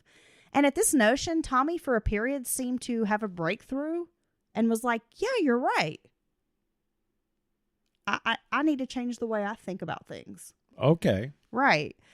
Tommy was using the dark web to score drugs and was kicked off the Princeton football team for testing positive for those anabolic steroids, which, by the way, he was buying those on the dark web. Drugs continued being an issue until his girlfriend Lila gave him an ultimatum. He accepted this ultimatum and flushed down like all the cocaine he had, like down the toilet. Wow. After that, he seemed to clean up his act. He moved back in with his parents. He was commuting to Princeton and did seem like he was getting his life in order. For his senior year, he was a bit more focused on school, though he would tell his doctor that Lila's family was pressuring him to get married, like to marry her, which I don't think is true, and that they didn't accept him, that he felt rejected by her family. Why would they pressure you to marry her if they didn't accept you? Well, that's what I don't understand. I mean, those are conflicting And also thoughts. that, by all accounts, is completely untrue. Like, her family adored him, and at one point, like, they were letting him stay because he didn't like living in his parents' house. Oh, well, maybe that's... So they were, like, letting him stay with them, and... Maybe that's the paranoia he deals with. Maybe.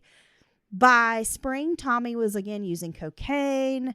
That relationship had all but fizzled out. I mean, they were mostly just friends at that point. It didn't seem romantic at all. And they will continue to be friends for years to come.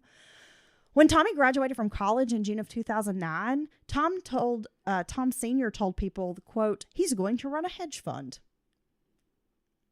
I don't know if people are going to trust a guy who has drug problems and, mental issues with their pension fund, bud.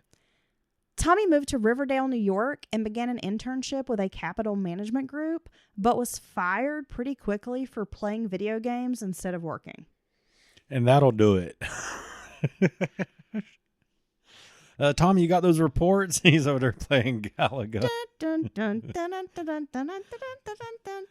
But hold on a second. Let me level up Mario here, bud.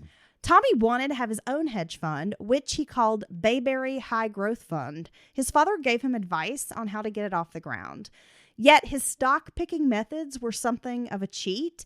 Tommy would take consensus recommendations from various financial investing services, portraying their market tips as his own. He also employed the Elliott Wave method, which analyzes market cycles to forecast trends by identifying extremes in investor psychology. I actually understood that.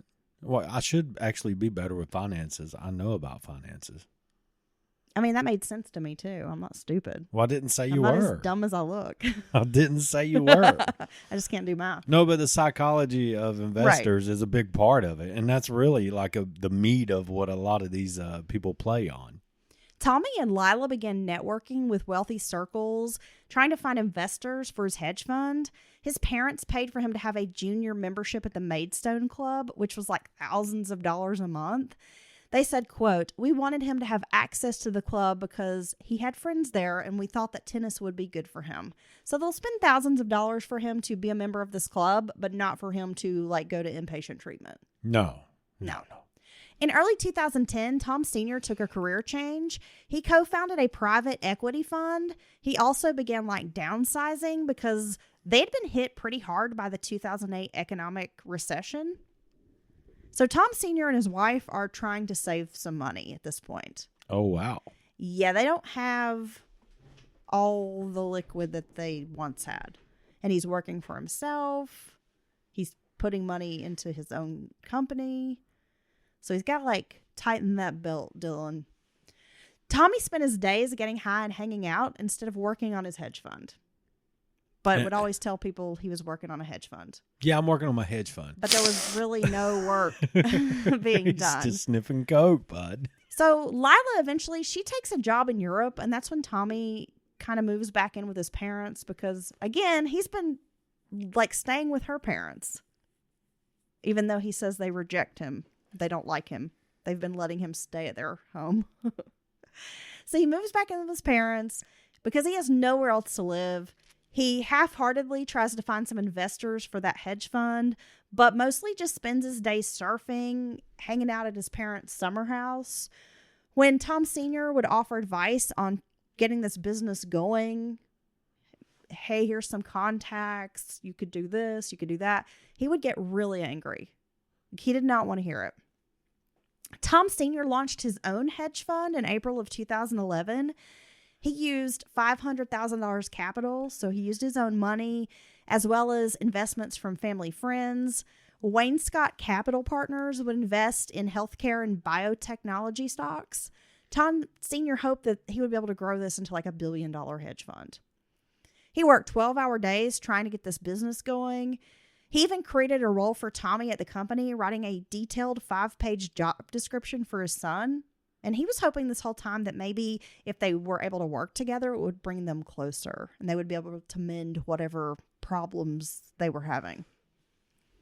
See, it's almost like the reverse. You always hear the son who can't get the father's approval. But this is almost like his father wants Tommy's approval in a weird way. No, absolutely. Tommy began experiencing further mental deterioration at this thought of having to go to work. So that's what sets him off. Around this time, he expressed instead of going to work for his dad, he had an interest in acting. Well, the doctor advised him that, well, maybe you should take some acting lessons, but you should concentrate on getting a real job. Like you should take this job that your dad's offering.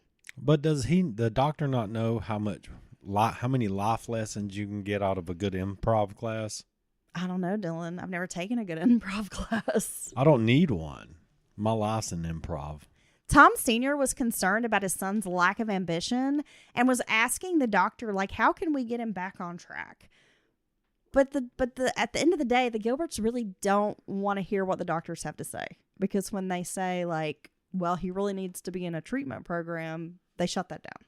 Yeah, they're just those kind of people who always like almost want to put on the appearance of going through all these steps and consulting all these professionals and paying all this money. I mean, look how much money they've probably spent over the years, but they never will go across the finish line, or they'll never go to the next level with it. Now, if you remember, there was a guy that Tommy grew up with named Peter Smith.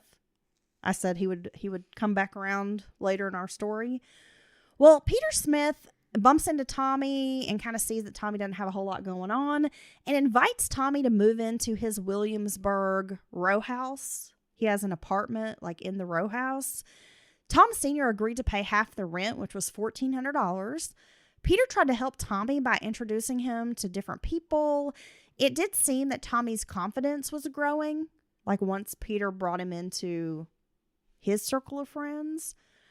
Tommy became part of the pack, this group of guys or whatever. They were playing tennis and squash in Williamsburg. They were partying on the weekends in the Hamptons. Tommy was living the life he felt he deserved. But no one ever knew what mood he would be in. They often noticed that Tommy didn't seem to do well with women who were always flocking to him, which the guys all thought was kind of weird because they're like, dude, you have your pick here. Like, what's the problem? But he did focus his attention on one socialite named Lizzie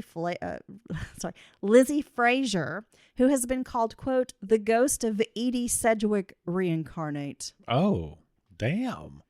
That's a heck of a nickname.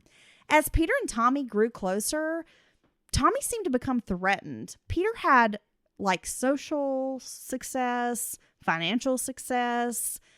Peter was like everything that Tommy wanted to be, but couldn't be. And Tommy felt it was because of his psychological inadequacies. Well, yeah, and the drug use. Peter Smith found Tommy a job at Dorian's Red Hand Bar, which we talked about that bar, Dylan, in the Preppy murder case. Oh, yeah. That's where Robert Chambers was seen with his victim last. But he didn't like the high pressure of working in a bar and the small talk he needed to make with customers. Well, and the work. He lasted very, very few hours there. That's why Tommy doesn't like to go to work, because that's where the work's at. Once again, Tommy tried to develop a new hedge fund.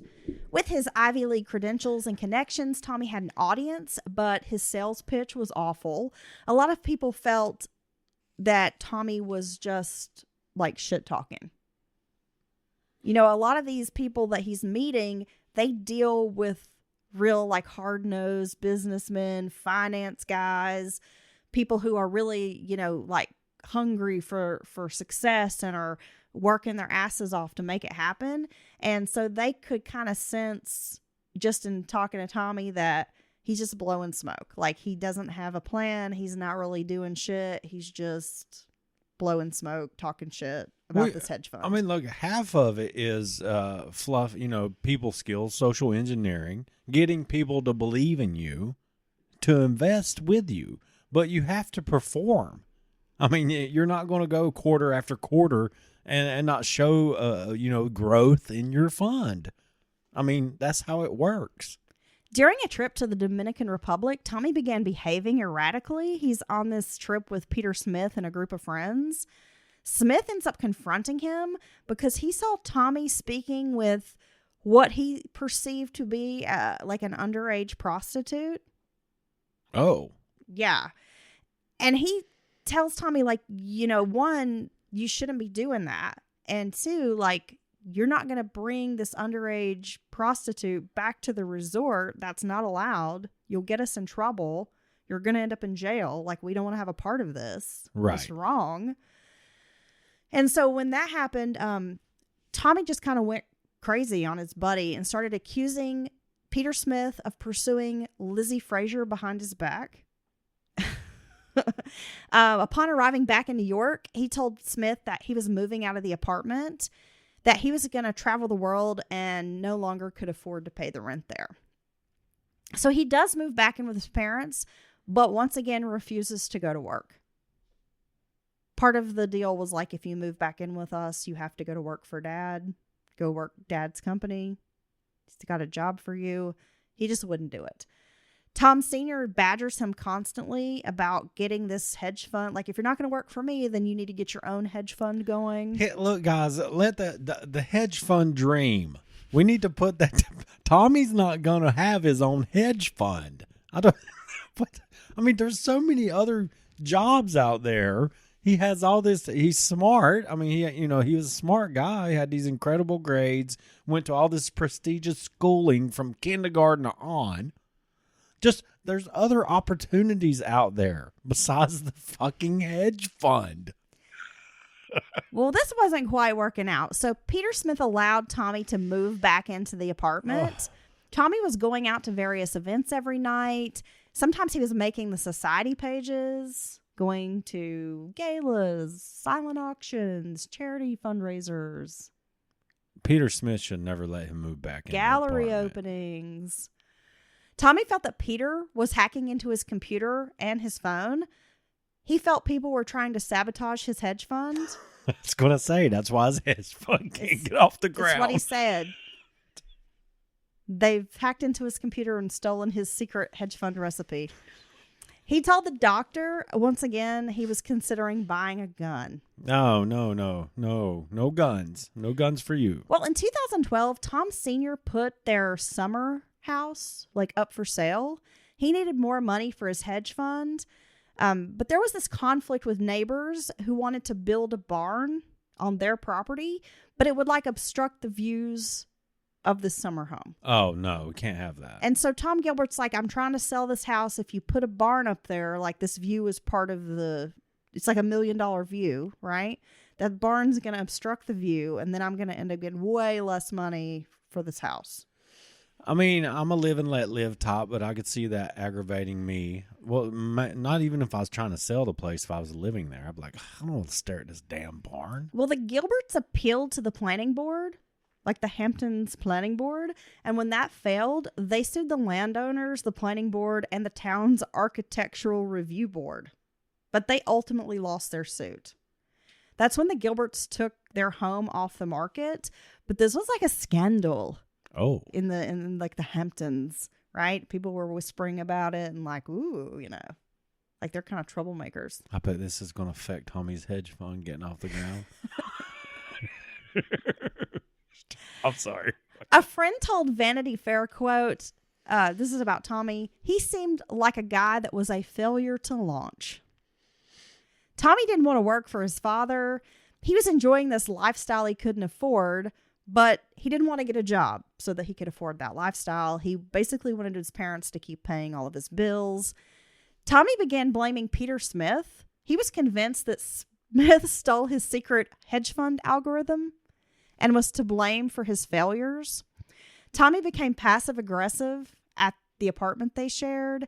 He refused to do chores. He paid his rent late. When Tommy was confronted about this, he would become angry and aggressive. Friends noted that there had been some kind of radical shift in Tommy because he was behaving bizarrely, erratically.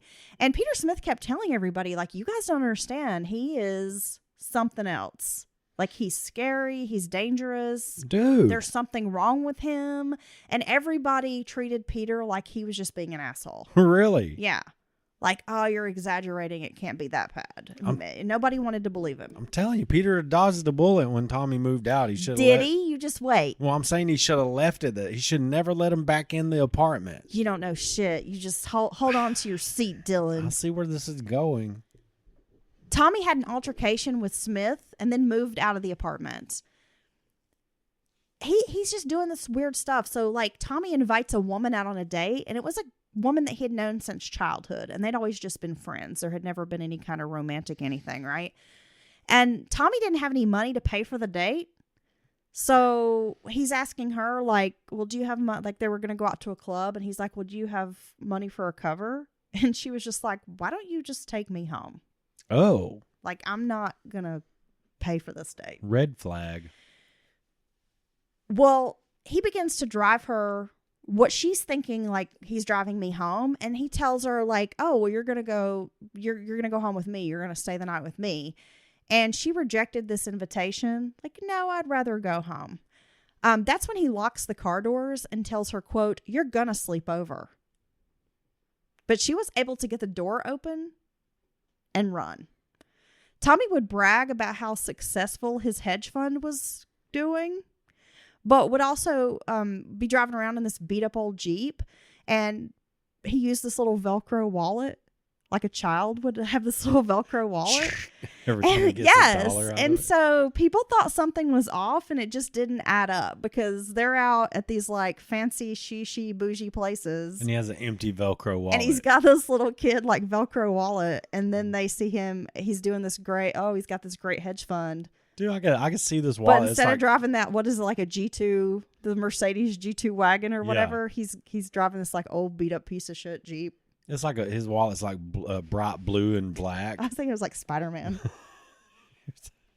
And just that noise every time he gets it out and opens it. I wonder if he has Velcro shoes too. You know what? Velcro's awesome. It's a marvel. It's a big deal. It's a scientific marvel. I mean, it was a big deal when it was made.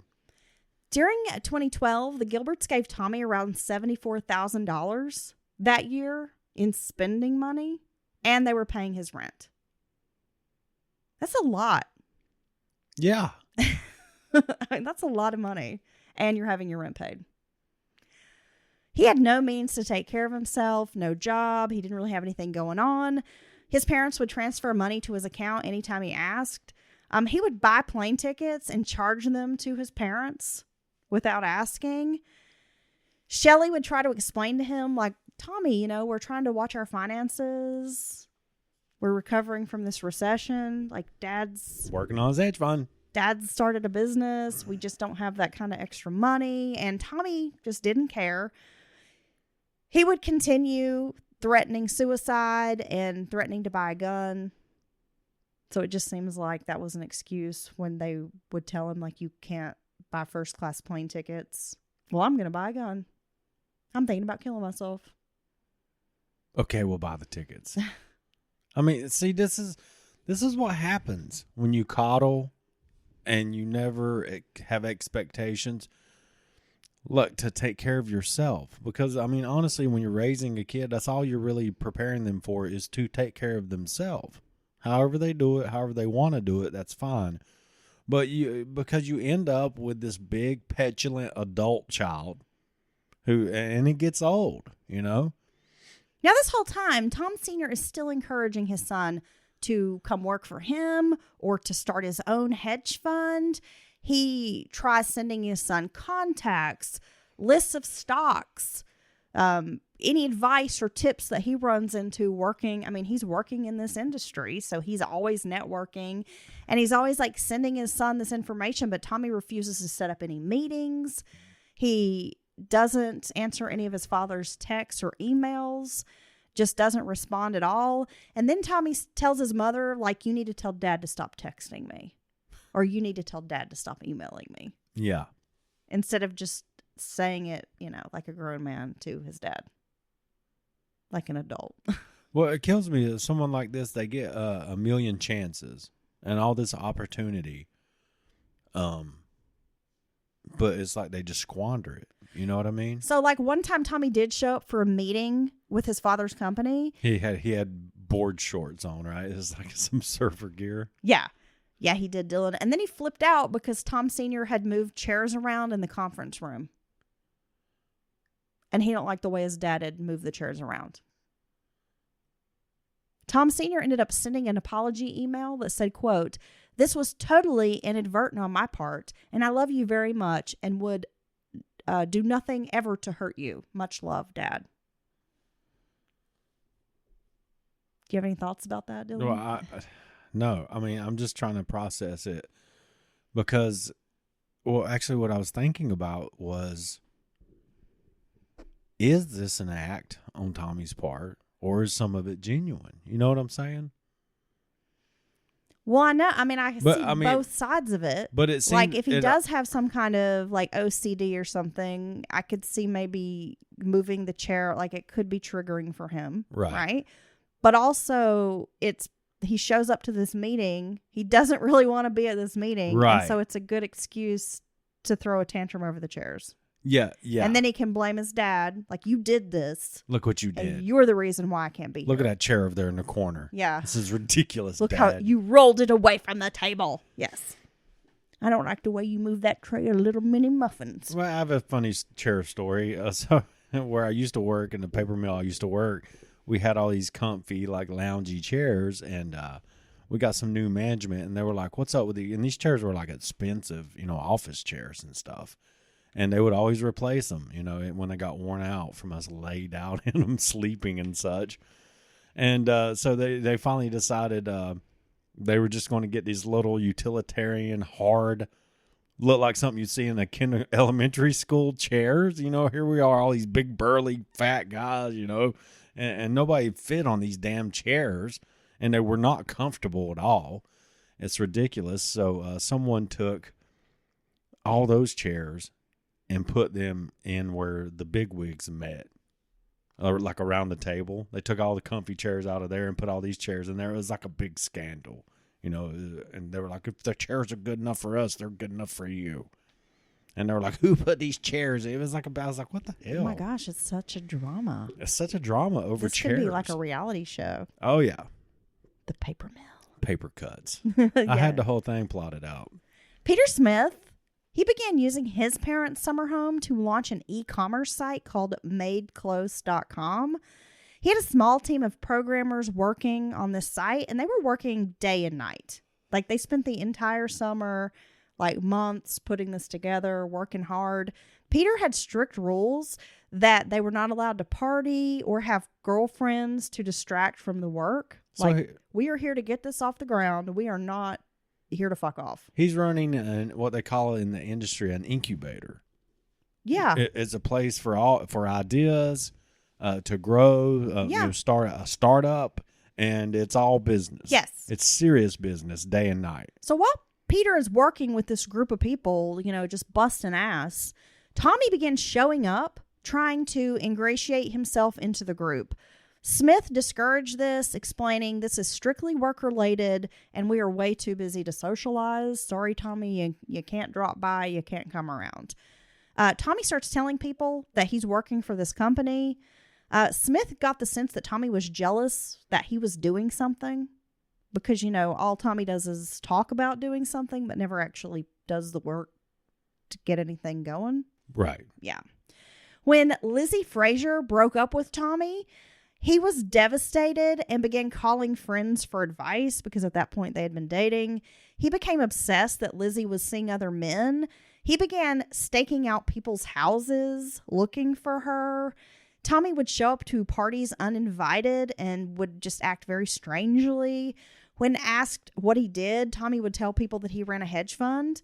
But he was at this one particular party that he basically crashed because he thought this Lizzie Frazier was going to be there. Nobody really knows him. They're all kind of like, what's this guy doing here? And all of these people work in banking, by the way. So Tommy's bragging that he has this hedge fund, but when they ask him questions like, is it a long or short-term investment strategy? He can't answer any of the questions. He has no idea what they're talking about because he didn't realize everybody there was in banking and could call us bullshit. Speak the lingo. Yeah. So he don't like that. Look, it's medium term. It's extra slow. We call it snail growth investments. Basically, you give me the money and I never give it back. It's really more like a Ponzi scheme. Yeah, that's exactly what it is. Tommy caught Lizzie making out with a guy at a party. He was just so obsessed with her. He caught her making out with this guy at a party. So after that, he just can't shake this. And he goes to another party thinking she's going to show up. And he hides in the closet because he thinks he's going to be able to catch Lizzie with another man.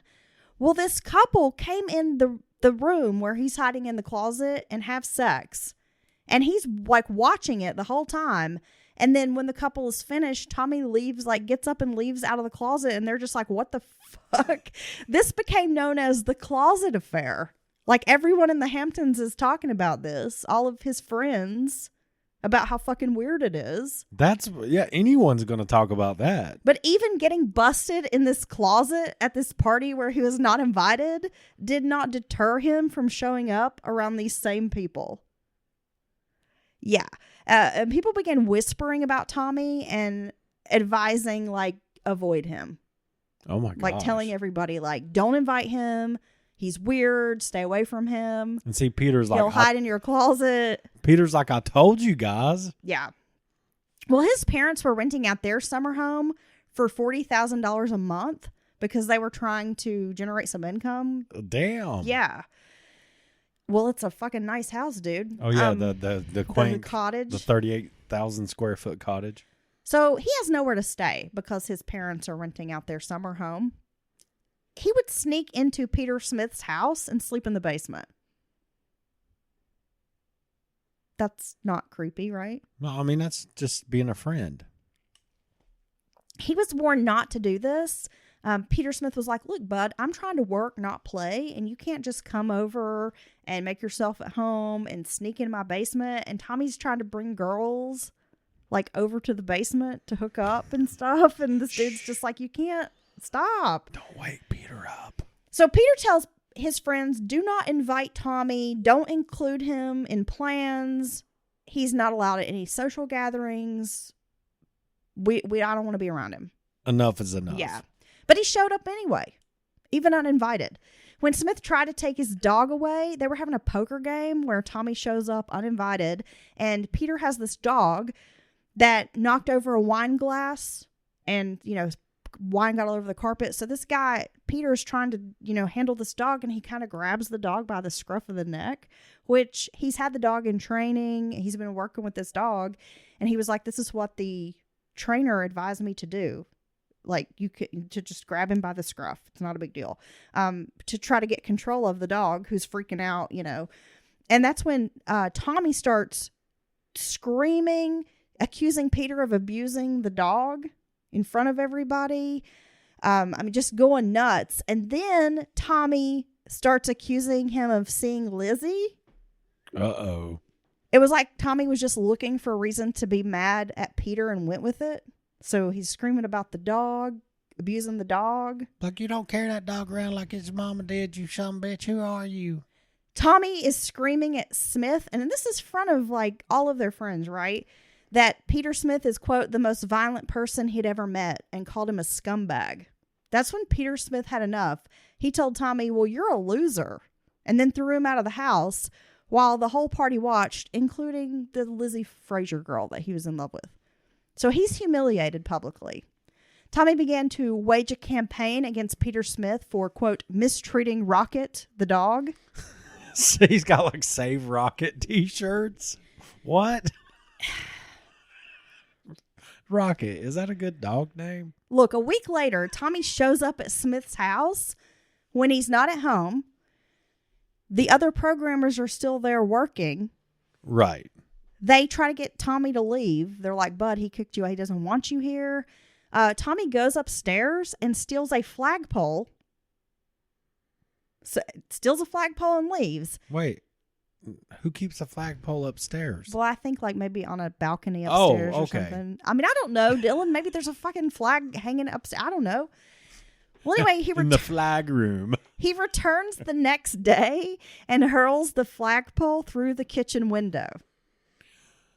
Then 2 nights later, he shows up and throws a can of Hawaiian Punch through the windshield of a parked car at Smith's house. Busts out the window. So at that point, Peter Smith calls law enforcement. Tommy was picked up, but Smith's father, who owned the home, declined to press charges because he had known the Gilberts for years, and he didn't want to, quote, ruin their son's life. Tom Sr. wrote a check for the damages. Of course he did. Tommy called Peter Smith to apologize, but Smith rebuffed the apology and told Tommy instead, like, you need help. Tommy threatened him, saying, you should be worried because I'm coming for you. You desecrated my flag. So like I said... The fact he kept up with the flagpole all night and then brought it back the next day. I mean, what the fuck? Peter had been telling his friends for months about Tommy's behavior because, you know, they were roommates. So he was seeing this side of Tommy that others were not really seeing. And like I said, no one believed Peter. Everyone seemed to think that Peter was just being an asshole. But now they're all seeing firsthand that there's an issue. Tommy has really scared Peter with this flagpole and busting up the car and making these threats. He'd already tried to talk to the Gilberts and explain that, you know, what he was seeing didn't seem okay, and Tommy was struggling and appeared to be in distress. Like he needs some help. He needs help. Yeah. And they just dismissed him. Tommy then terminated his work relationship with his father in a bizarre email, even though he's never actually worked for his dad. I was going to say, what relationship? Tom Sr. recognized not making his son earn a living was part of the problem. I mean, he knew he needed to cut off the unlimited financial support, but just hadn't quite taken steps to do that yet. But he knows that's coming, that he's got to do this. See, my parents went in the opposite direction on that. Absolutely no financial support. Yeah, I was going to say, my parents let me know on day one, like, there will be no financial support. No. On Friday, October 4th, Peter, Lizzie, Tommy, and some other friends were set to attend a screening of a friend's short film in which they had all had like a little role in the short film. The hedge fund. The mysterious hedge fund. Oh no, where is it? It's a French film. Well, Tommy began calling Peter's phone incessantly in the hours leading up to the screening. He then went to Peter's row house in Williamsburg and began ringing the doorbell just over and over and over and I over will and fight over again. somebody that does that bullshit right there. Finally, Smith came downstairs and quickly locked the door behind him, like he was not going to let Tommy in the house. That's when Tommy steps out of the shadows. Peter tells him, like, I don't have time to talk. I need to make it to the screening. I'm running late. Tommy told Peter, look, we were best friends. Let's make up. I want to be friends again. I don't like having this falling out with you. But Peter tells him, you know, you need help. Like, I don't feel safe around you. You need to get some help. Then suddenly, Tommy just starts attacking Peter. He grabs him. He tries to punch him, but Peter's able to duck and miss the punch. But that's when Tommy grabs him and starts kneeing him in the face about 18 to 20 times. Oh, my gosh. A bystander was able to intervene. Tommy began screaming, "He attacked me," even though this person had seen Tommy attack Peter unprovoked. He was arrested soon after. Peter ended up suffering a broken nose and a concussion from this attack. Did he make it to the screening? No. Oh. No, he didn't. He had to text all his friends about what happened. When those friends learned what Tommy had done, they started to confront him. And he starts denying that he attacked Peter. He says he didn't throw that flagpole through the window. Oh, yeah. And then starts saying he didn't really want the relationship with Peter to end. When people would be like, "Tommy, we know you threw the flagpole," or "We know you did this." We saw you do it. He would get really angry and be like, "You just need to mind your business." He was whacking his face on my knee, man. It really freaked me out. I mean, it was pretty clear to everybody that Tommy was spiraling out of control and dangerous. And by all accounts, Tommy failed to see the significance of his behavior. He still called people asking to hang out like nothing happened. I mean, the unprovoked attack scared everyone in their social circle, who realized that Peter Smith's concerns for months were actually warranted. Everyone avoided Tommy. A friend told Vanity Fair, quote, "That was a real turning point in everybody's association with Tommy. I don't know a lot of people who hung out with him after that." Now, see, you take this in these social circles, who don't typically live. And I know nobody's life's perfect, but as far as a chaotic, intense, physical, things like that, physical violence, it freaks people like this out. I'm not saying. Well, I think most normal people would be freaked out. Right, by this. but I think even more so in these circles. You know what I mean? Yeah. Because they didn't grow up around just They didn't grow up in the trailer park watching their neighbors fight and stab each other. They didn't watch Riri, giving it to her old man every other weekend, in the front yard. Oh yeah. And I'm talking about them hands. Memories. Childhood memories. No, but his behavior is disturbing. I mean, it is. It would be. I think this would weird out many people, especially when you have other people raising alarms and you don't believe it, or you just haven't seen it for yourself. And then once it's kind of out there in front of everybody, and you start realizing those people, Peter was right, or so and so, or maybe this girl who had a weird interaction was right about him. I mean, you start thinking, wow, what is this person truly capable of? Well, Peter Smith contacted the Gilberts and pleaded with them, "Please get your son some help. I'm going to get a protective order. He needs help. This is not okay." But instead of getting Tommy help, Tom Sr. debated legal strategies, wondering if his son could use an insanity defense to avoid jail time. God forbid he has any consequences for his actions. Beck Gilbert, that's Tom Sr.'s brother, didn't like the thought that Tommy was leading this playboy lifestyle without working, and said that Tommy had been an extremely selfish con artist. He told his brother, quote, "This is an outgrowth of his personality. He is milking us, and then something worse will happen in the future." Beck told Tom Sr. his son couldn't continue manipulating their family. Beck advised that Tommy look in the mirror to become less self-centered and that Tom Sr. should stop bailing him out. Beck hired Alex Spiro, a top-rated defense attorney who specialized in psychiatric defenses, for him, even though he doesn't want, hey, we got to stop allowing him to manipulate us and doing shit for us, and he's milking us, but here I'm going to hire him an attorney. Wait, is this for beating up his friend, beating up Peter and all that other stuff? We're going to plead insanity? Yeah. Spiro got the charges dropped if Tommy would agree to anger management counseling. Oh. So again, no real accountability. Look, do you know anyone that really went to anger management and became a better person? No, my baby daddy got ordered anger management like 3 different times in the military, and he's still a fucking crazy asshole. So no. I feel like that is just like a cop out. No, seriously, like I've never heard someone's like, "Hey, they were a real asshole before I they went." never understood how he could be ang- ordered 3 different times in the Navy to go to anger management for things like punching out his superior, and then never ever got kicked out of the Navy. But I know people who like failed a PE or like a physical fitness test and would get kicked out. But douchebag could punch his superior, and they would just be like, "You're going to anger management." Yeah, but you'd never hear about someone's like, "Well, they went and took 6 anger management classes, and they've been a really cool dude since." Yeah. I mean, he took the anger management after punching his superior, and then he punched me, and they gave him anger management. So, you know. And this is nothing against anger management teachers. Okay, I'm sure you guys do quality work, but you sure? I'm sure it's real. Okay. But I mean, I don't know. Maybe they truly do help people, but everyone I've ever known has been ordered to go to sensitivity or anger management classes or any of that. They never got. They were never better. They seem more angry that they were ordered to go. They're mad Yeah. about being forced to go.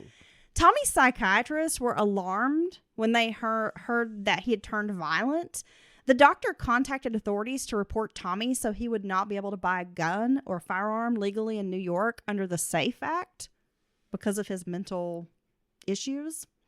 After being ostracized by his friends, Tommy spent a lot of time seeing doctors. I mean, basically like a string of doctors. And they were trying to treat him for paranoia and anxiety. Since he had attacked Peter Smith, his paranoid ideations worsened. He struggled to survive, again, because he didn't have any money and was worried that his father was trying to control him financially. The Gilberts were giving him $10,000 a month plus paying his rent.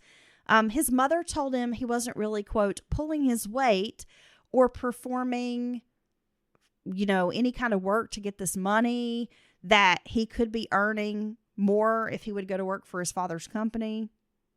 More than $120,000 a year? Yeah. With all your bills paid? I mean, his mom's like, if you want more money, you can work for dad and you can make a little extra money. But they basically like have him on the payroll and he's not doing anything. Well, like he's really never stepped foot in an office. But and they're like justifying this money like it's payroll money.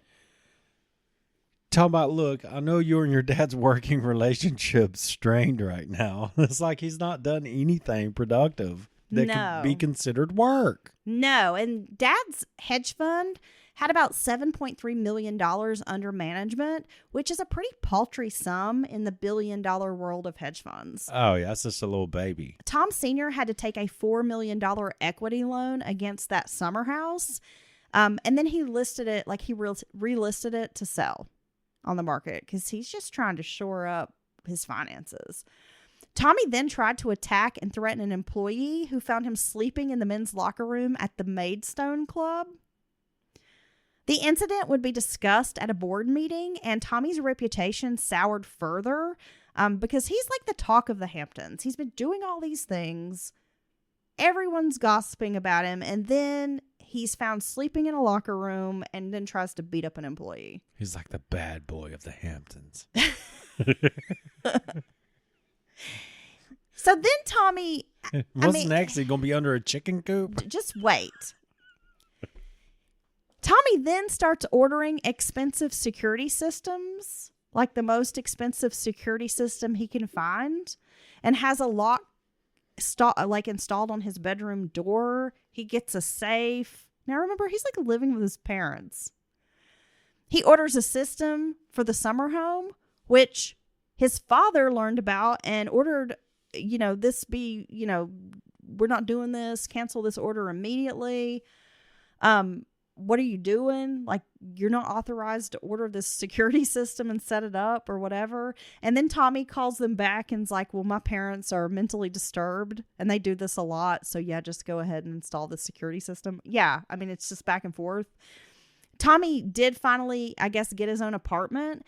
And Lila Chase said he had cut out sheets of black paper to cover all the windows. Like when she finally went to visit, she was like, what are you doing?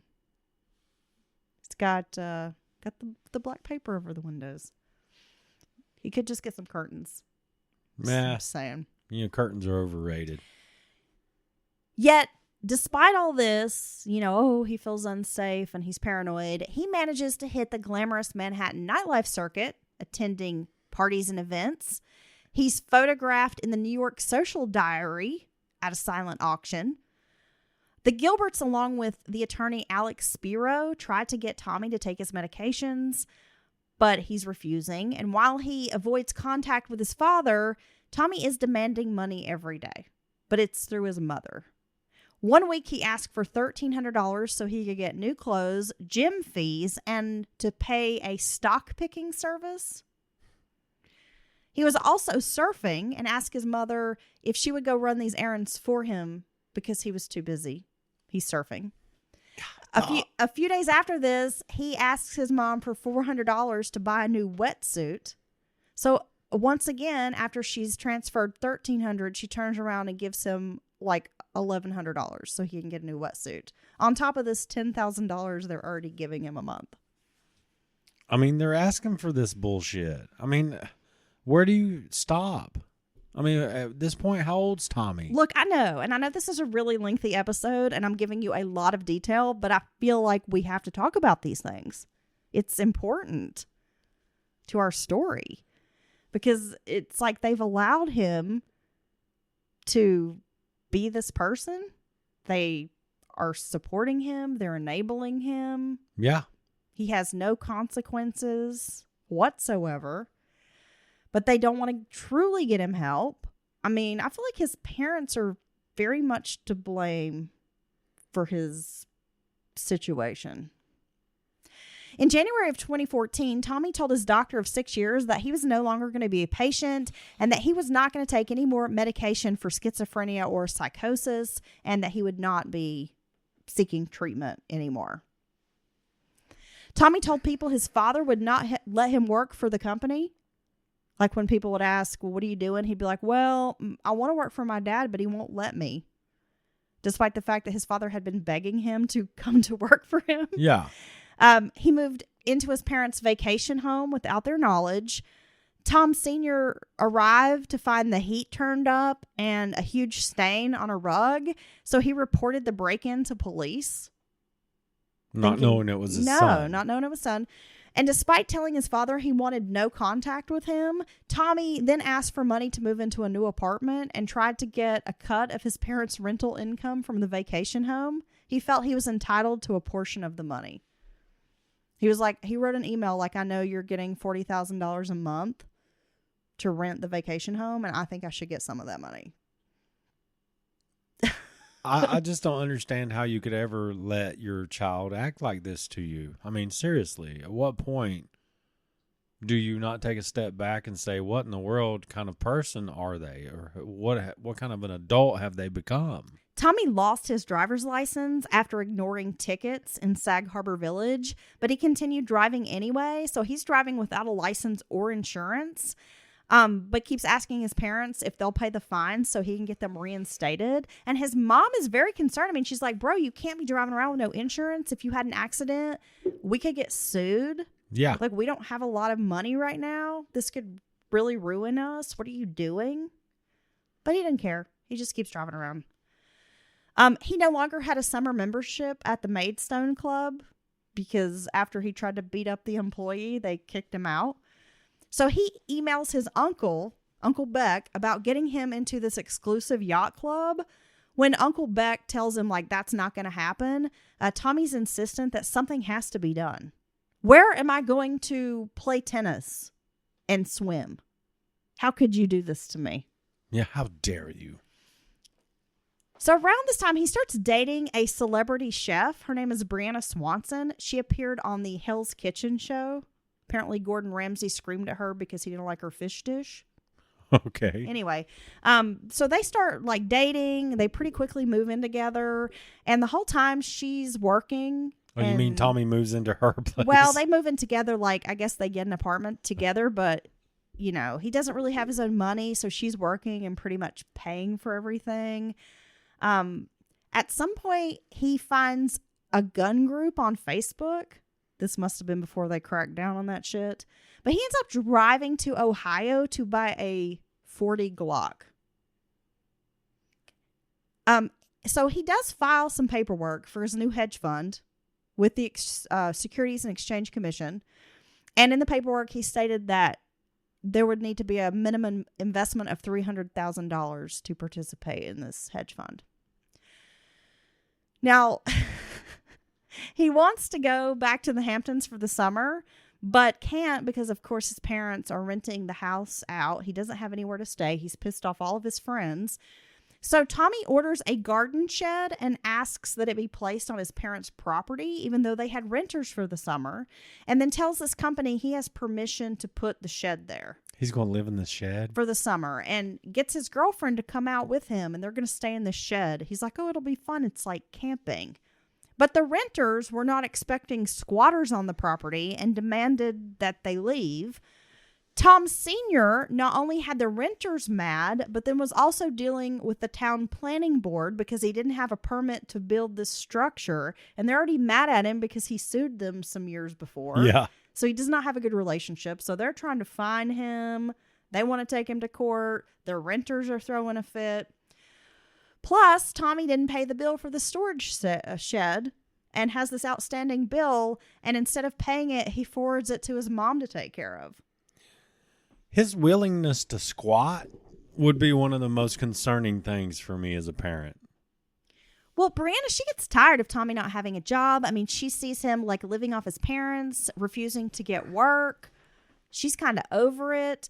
He wants to move out of their New York apartment so he can Airbnb the apartment out. He wants to sublet the apartment. Yeah.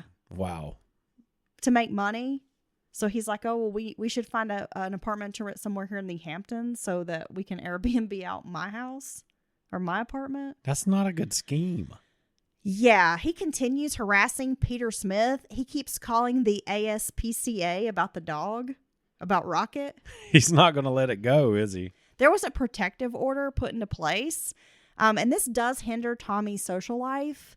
He's not able to be anywhere near Peter Smith, so a lot of times he's not allowed to go places out in the Hamptons, can't go to parties, can't go out to bars. And he's also cheating on his girlfriend pretty openly. Like Brianna comes home from work and finds condoms and all kinds of stuff just lying around. Yeah, she should dump him. Yeah, she should dump him and then make a scrumptious meal. Tom Sr. decides to cut Tommy's funds from $800 a week to $600 a week. And then when this happens, Tommy cuts off all contact with his parents. He's just behaving quite bizarrely in his relationship with Brianna. He's reading her texts. He's accusing her of cheating. He's still fixated on the idea that Peter Smith is dating Lizzie Frazier. He violates the restraining order by showing up at Smith's house, demanding that they be friends again. What? Smith is hosting like a bonfire, like a party, and there's a bunch of people there. And Peter keeps trying to get him to go like walk with him alone down the beach. And everybody's like, no, you don't go with him. Like they felt like Tommy was going to kill him or something. I mean, it's just crazy. And so instead of having him arrested, Smith tries to ask the Gilberts once more to have Tommy committed. On Monday, September 15th, around 5:35 a.m., someone tosses a Molotov cocktail through the ground floor window of the Smiths' historical beach house.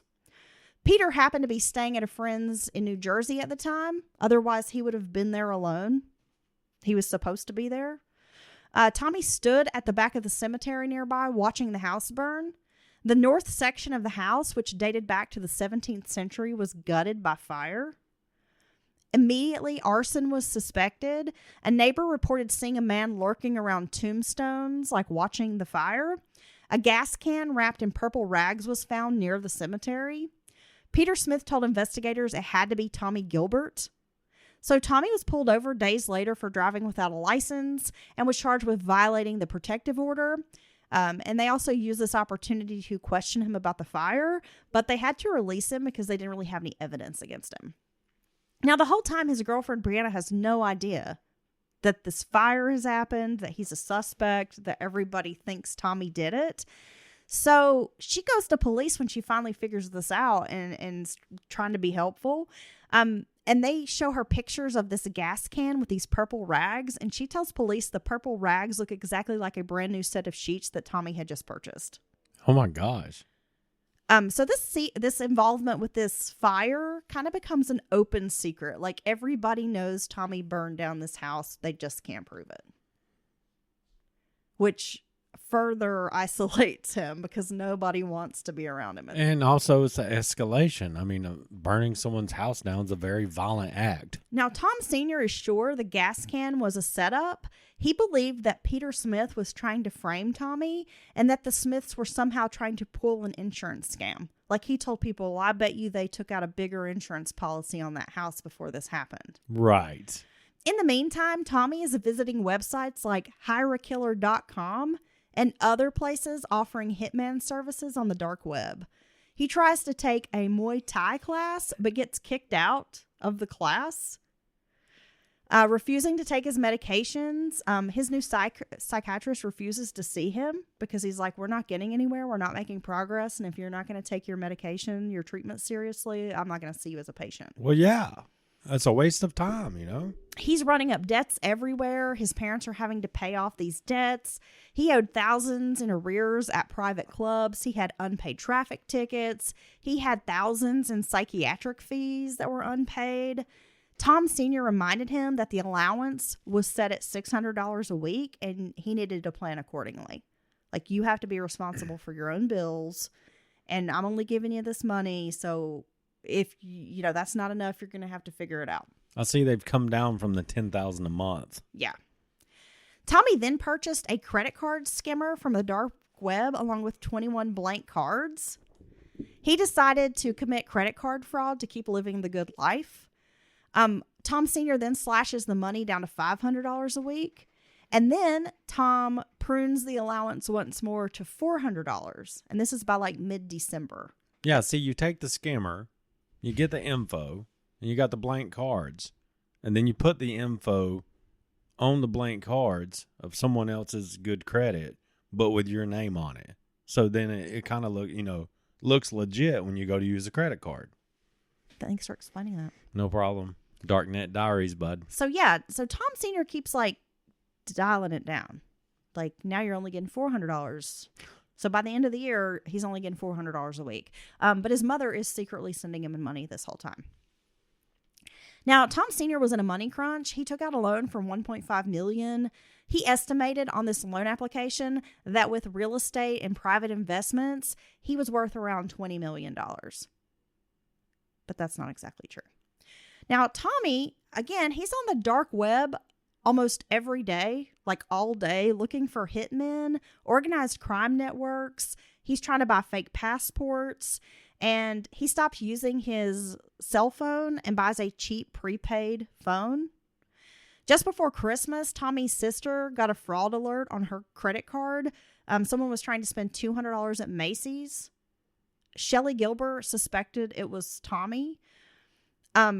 She calls him and kind of confronts him because she's like, look, if this is a real fraud alert, then we need to figure it out and press charges. But if you did this, let me know and we won't do anything about it. He gets really upset and skips Christmas because of this. But his mom still wires him money like it's a Christmas gift. I mean, it just blows my mind. Now, after the new year, Dylan, Tommy contacts a real estate agent enlisting her help to sell his parents' home in the Hamptons. You can't for do that. $11.5 million. And he does this behind their backs. But that's never going to work. Well, I know that, and you know that, and I guess the realtor doesn't know that. Well, yeah, I'm sure he's giving them a big line of bullshit, you know. So in the new year, Tom Sr. reduced Tommy's allowance down to $300 a week. Tommy is still communicating with this real estate agent about selling the house. Tommy's creditors are calling because all of his cards are declining. He has all these unpaid bills stacking up. So on January 4th at around 3 p.m., Tommy is photographed near East 50th Street. And then about 15 minutes later, he is seen entering his parents' building at 20 Beekman Place. He's got a hoodie like drawn over his head. Tommy asks Shelley, once he's inside the apartment, if she will go get him a sandwich and a Coke. So she leaves. She's going to go get her son lunch. The evidence shows that Tommy entered the bedroom where his father was lying down watching a football game in bed. Tommy took this gun out that he bought on Facebook and places the muzzle next to Tom Sr.'s left temple. He pulled the trigger and a hollow point bullet entered Tom Sr.'s skull and brain. By the time his body hit the floor, he was dead. My God. Tommy then staged the scene to look like a suicide. He placed the pistol grip under his father's left hand and positioned the gun on top of Tom's chest. Tommy then rushed out as his father lay dead on the bedroom floor. Less than 15 minutes after arriving, Tommy fled the apartment building. Shelley Gilbert returned with a sandwich for Tommy, only to find her husband on his back, bleeding and unresponsive. She knew immediately her son was responsible. So at 3:31 p.m., Shelley dialed 911.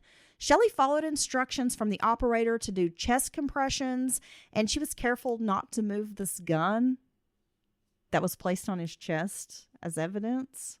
Right. It was obvious that her husband was dead, but she did CPR anyway because the operator is telling her to do it. Around 3:51, they have a call from Tommy to his attorney, Alex Spiro. Now, when the dispatcher is asking about Tom Sr. being shot and by whom, Shelley said, quote, "My son who's nuts, but I didn't know he was this nuts." What other flashing sign did you need, Shelley? I mean, I guess you would never think he wouldn't. You might think he wouldn't go this far, but I mean, you've had people begging you, friends, doctors, teachers. You know, all these people, all his whole life almost, asking you to get him help. Tom Sr. was pronounced dead at the scene at 3:42 p.m. The crime scene was secured and Shelley was interviewed by detectives. She said when Tommy sent her away to get the sandwich for him, she immediately felt uneasy, like something wasn't right. Then she explained to detectives that they had recently cut his allowance pretty significantly. They also learned about Tommy's psychiatric history. Now, Tommy has left. His mom is sitting there talking to cops. Her phone rings. So police are like, "We'll answer it and just act like normal." So she does, answers it like, "Hey, what are you doing? I went and got you a sandwich." That's when he asks if they can meet for lunch. She tells him to come back to the apartment. She will make lunch. But he refuses, saying he's going to get back in touch with her when he gets where he's going. He'll let her know where they should meet for lunch. Around 4:54 p.m., the New York Daily News breaks the story about Tom Sr.'s murder and suggests that Tommy is a suspect on the run. The stunning news that Tommy Gilbert murdered his father sent shockwaves through their social circle. People laid low until he was caught, staying with friends or avoiding going to their homes because they knew, like, Tommy knows where we live. And thinking they might be next. Yeah. And though detectives had swarmed the outside of Tommy's apartment, they're like thinking he's fled. They can hear the TV on in the apartment, but they don't know he's there. He's actually inside the whole time. He's erasing data from his cell phone, tablet, computer.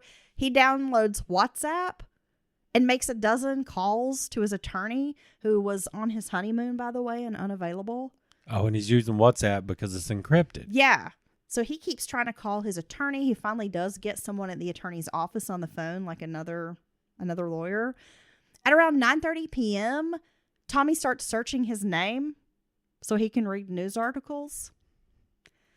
Finally, law enforcement realizes that he's inside the apartment because they could hear the TV, and then the TV stops and they're like, "Wait a minute, he's in there." So they finally break into the apartment, and around 11 p.m., Tommy is arrested for killing his dad. By the way, he's on the phone with his lawyer when he's arrested. An autopsy revealed that Tom Sr.'s manner of death was homicide caused by a gunshot wound to the head with a skull fracture and some brain injuries. It was noted that while Tommy was being booked on the murder charges, he was mentally stable enough to discuss in depth his fitness routine with an officer, talking about his workout program and what he eats. It's very odd. Yeah. He was charged with second-degree murder and criminal possession of a weapon, unlawful possession of ammunition, and criminal possession of forgery devices, because they did find that skimmer at his apartment. Second-degree murder? Yeah. This seems like first-degree murder to me.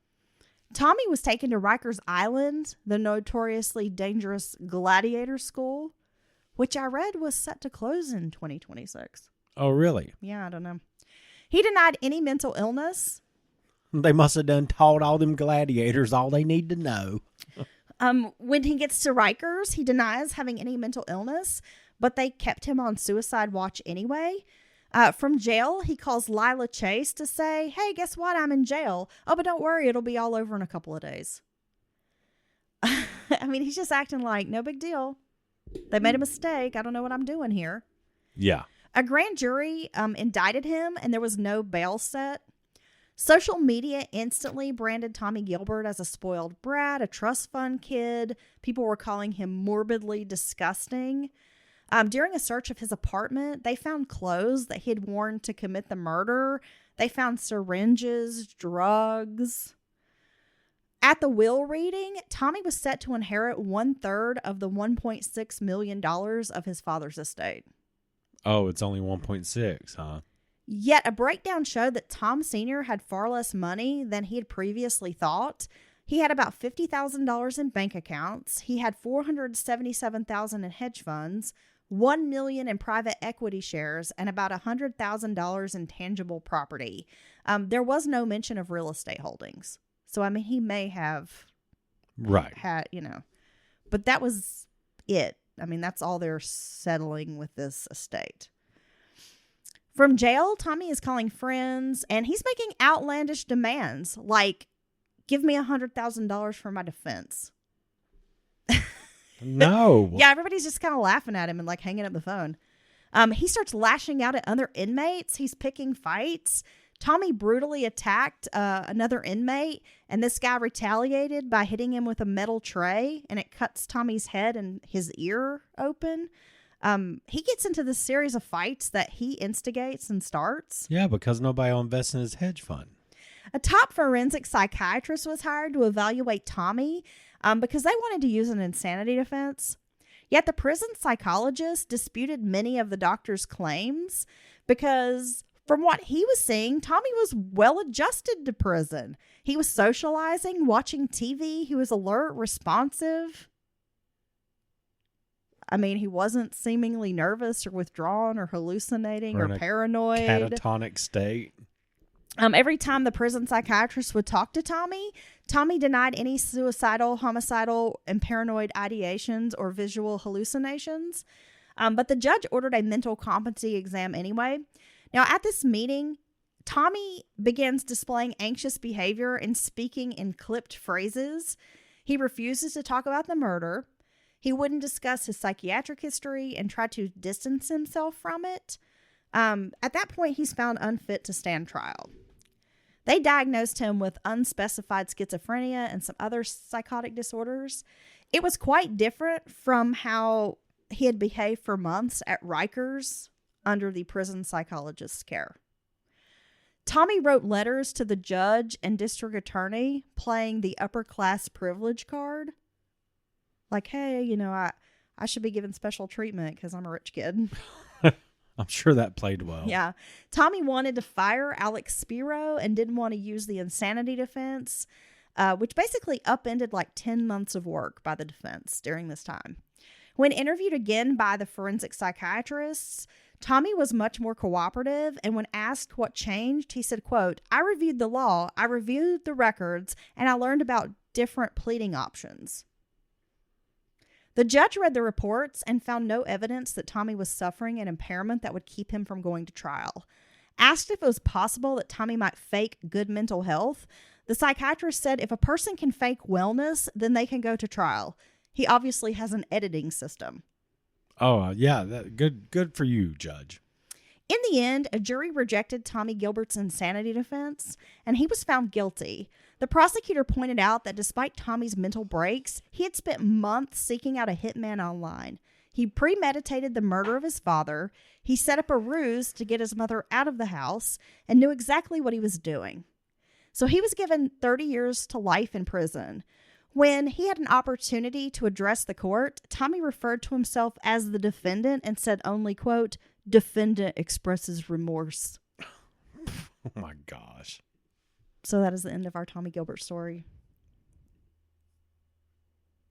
My resources today. I love the look on your face. I'm My main resource today was Golden Boy, A Murder Among the Manhattan Elite by John Glatt. I also read a Vanity Fair article. There was a couple of stories in the East Hampton Star. And there's actually a lot of newspaper reports on this case since it's fairly recent. Yeah. So I think Tommy has issues. What they are, I can't really put a label on it. But I think his biggest issue is just being a spoiled brat. You think so? I think he is I think he's a narcissist. His ability to do obvious things around people and then go back and act like nothing ever happened, like everything's fine, because that's the way he wants to perceive it, or he wants to move forward, and he doesn't care about other people's input. You know what I mean? And his parents enabling his behavior all that time. You know, his dad kept trimming his allowance like that was another $100 off was going to make him all of a sudden realize the error of his ways and do better. You know what I mean? It's like you're kidding yourself. And then to become a victim of the same son that you've enabled all this Well, yeah, time. I mean, I don't want to be victim blamey, I'm but not at the same time, I'm like, you and your wife, the Gilberts, neglected psychiatrist's advice. They acted like they wanted help for their son, but refused to follow any of the steps that were laid out. Like, this is what needs to happen. Yeah. They repeatedly made excuses for him, bailed him out. He never had to accept any kind of responsibility for criminal behavior, getting into trouble in college, getting kicked out of school. I mean, it didn't matter what he did. They always had an excuse and helped him, help smooth things over for him. Right.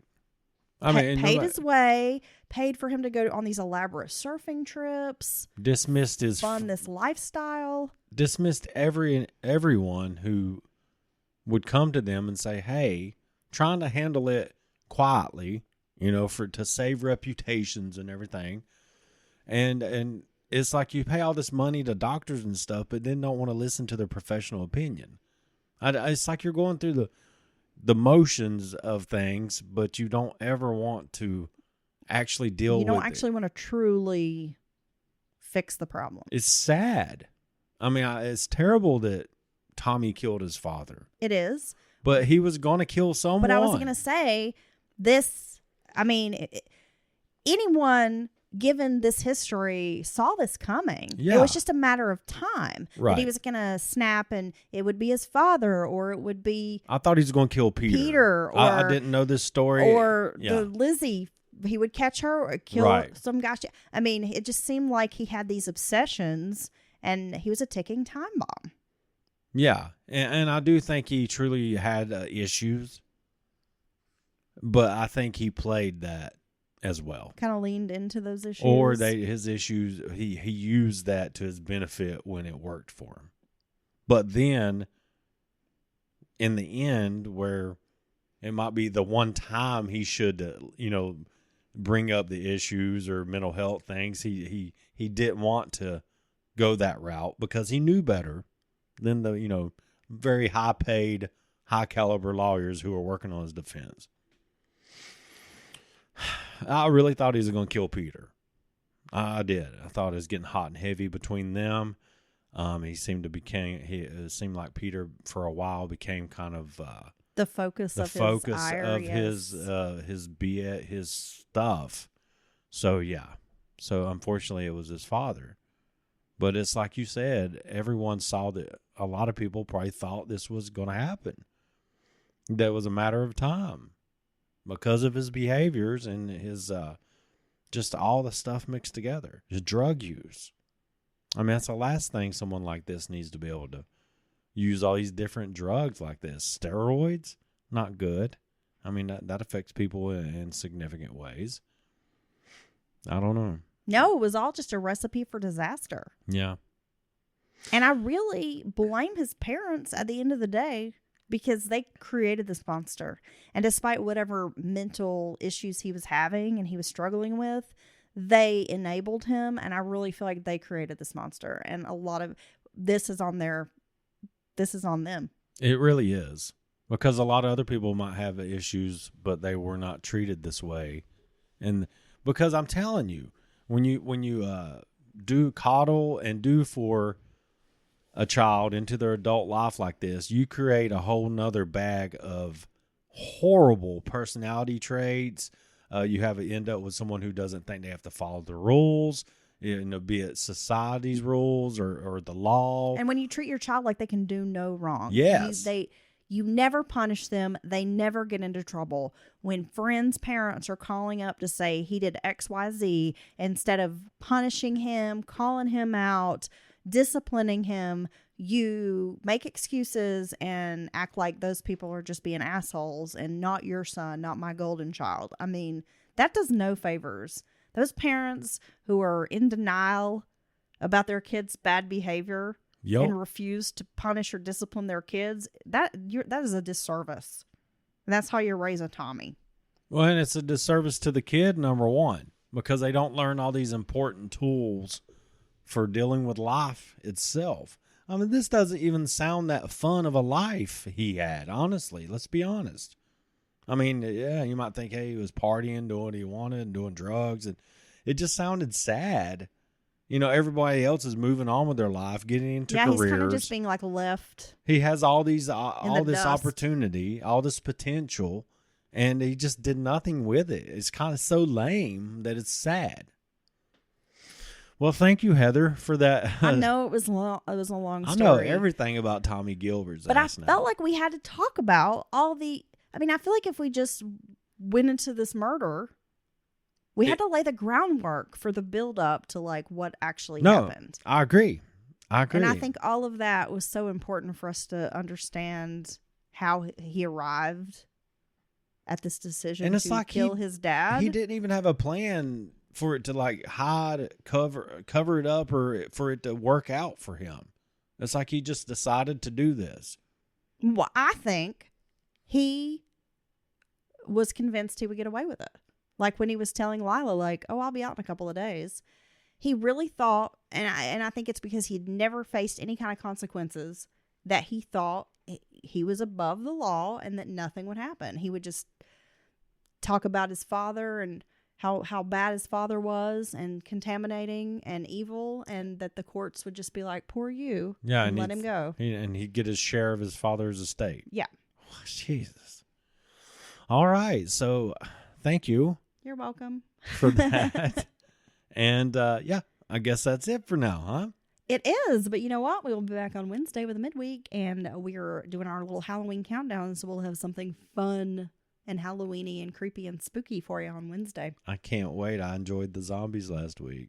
All right, Dylan, I know it's been lengthy and you're ready to call it a night, so let's say bye. All right, bye.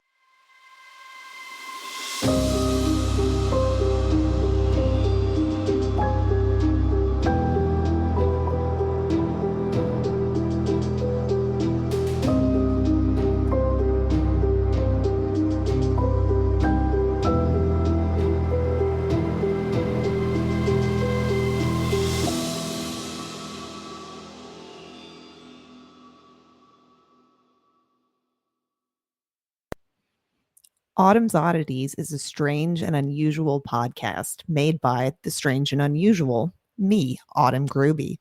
Each week, I'll be taking you through some of the creepiest cases true crime has to offer. It won't only be true crime, I'll also be covering cryptids, haunted places, haunted things, and the true stories that inspired horror movies. Listen every Monday and Friday for new episodes. And remember, if it's creepy and weird, you'll find it here.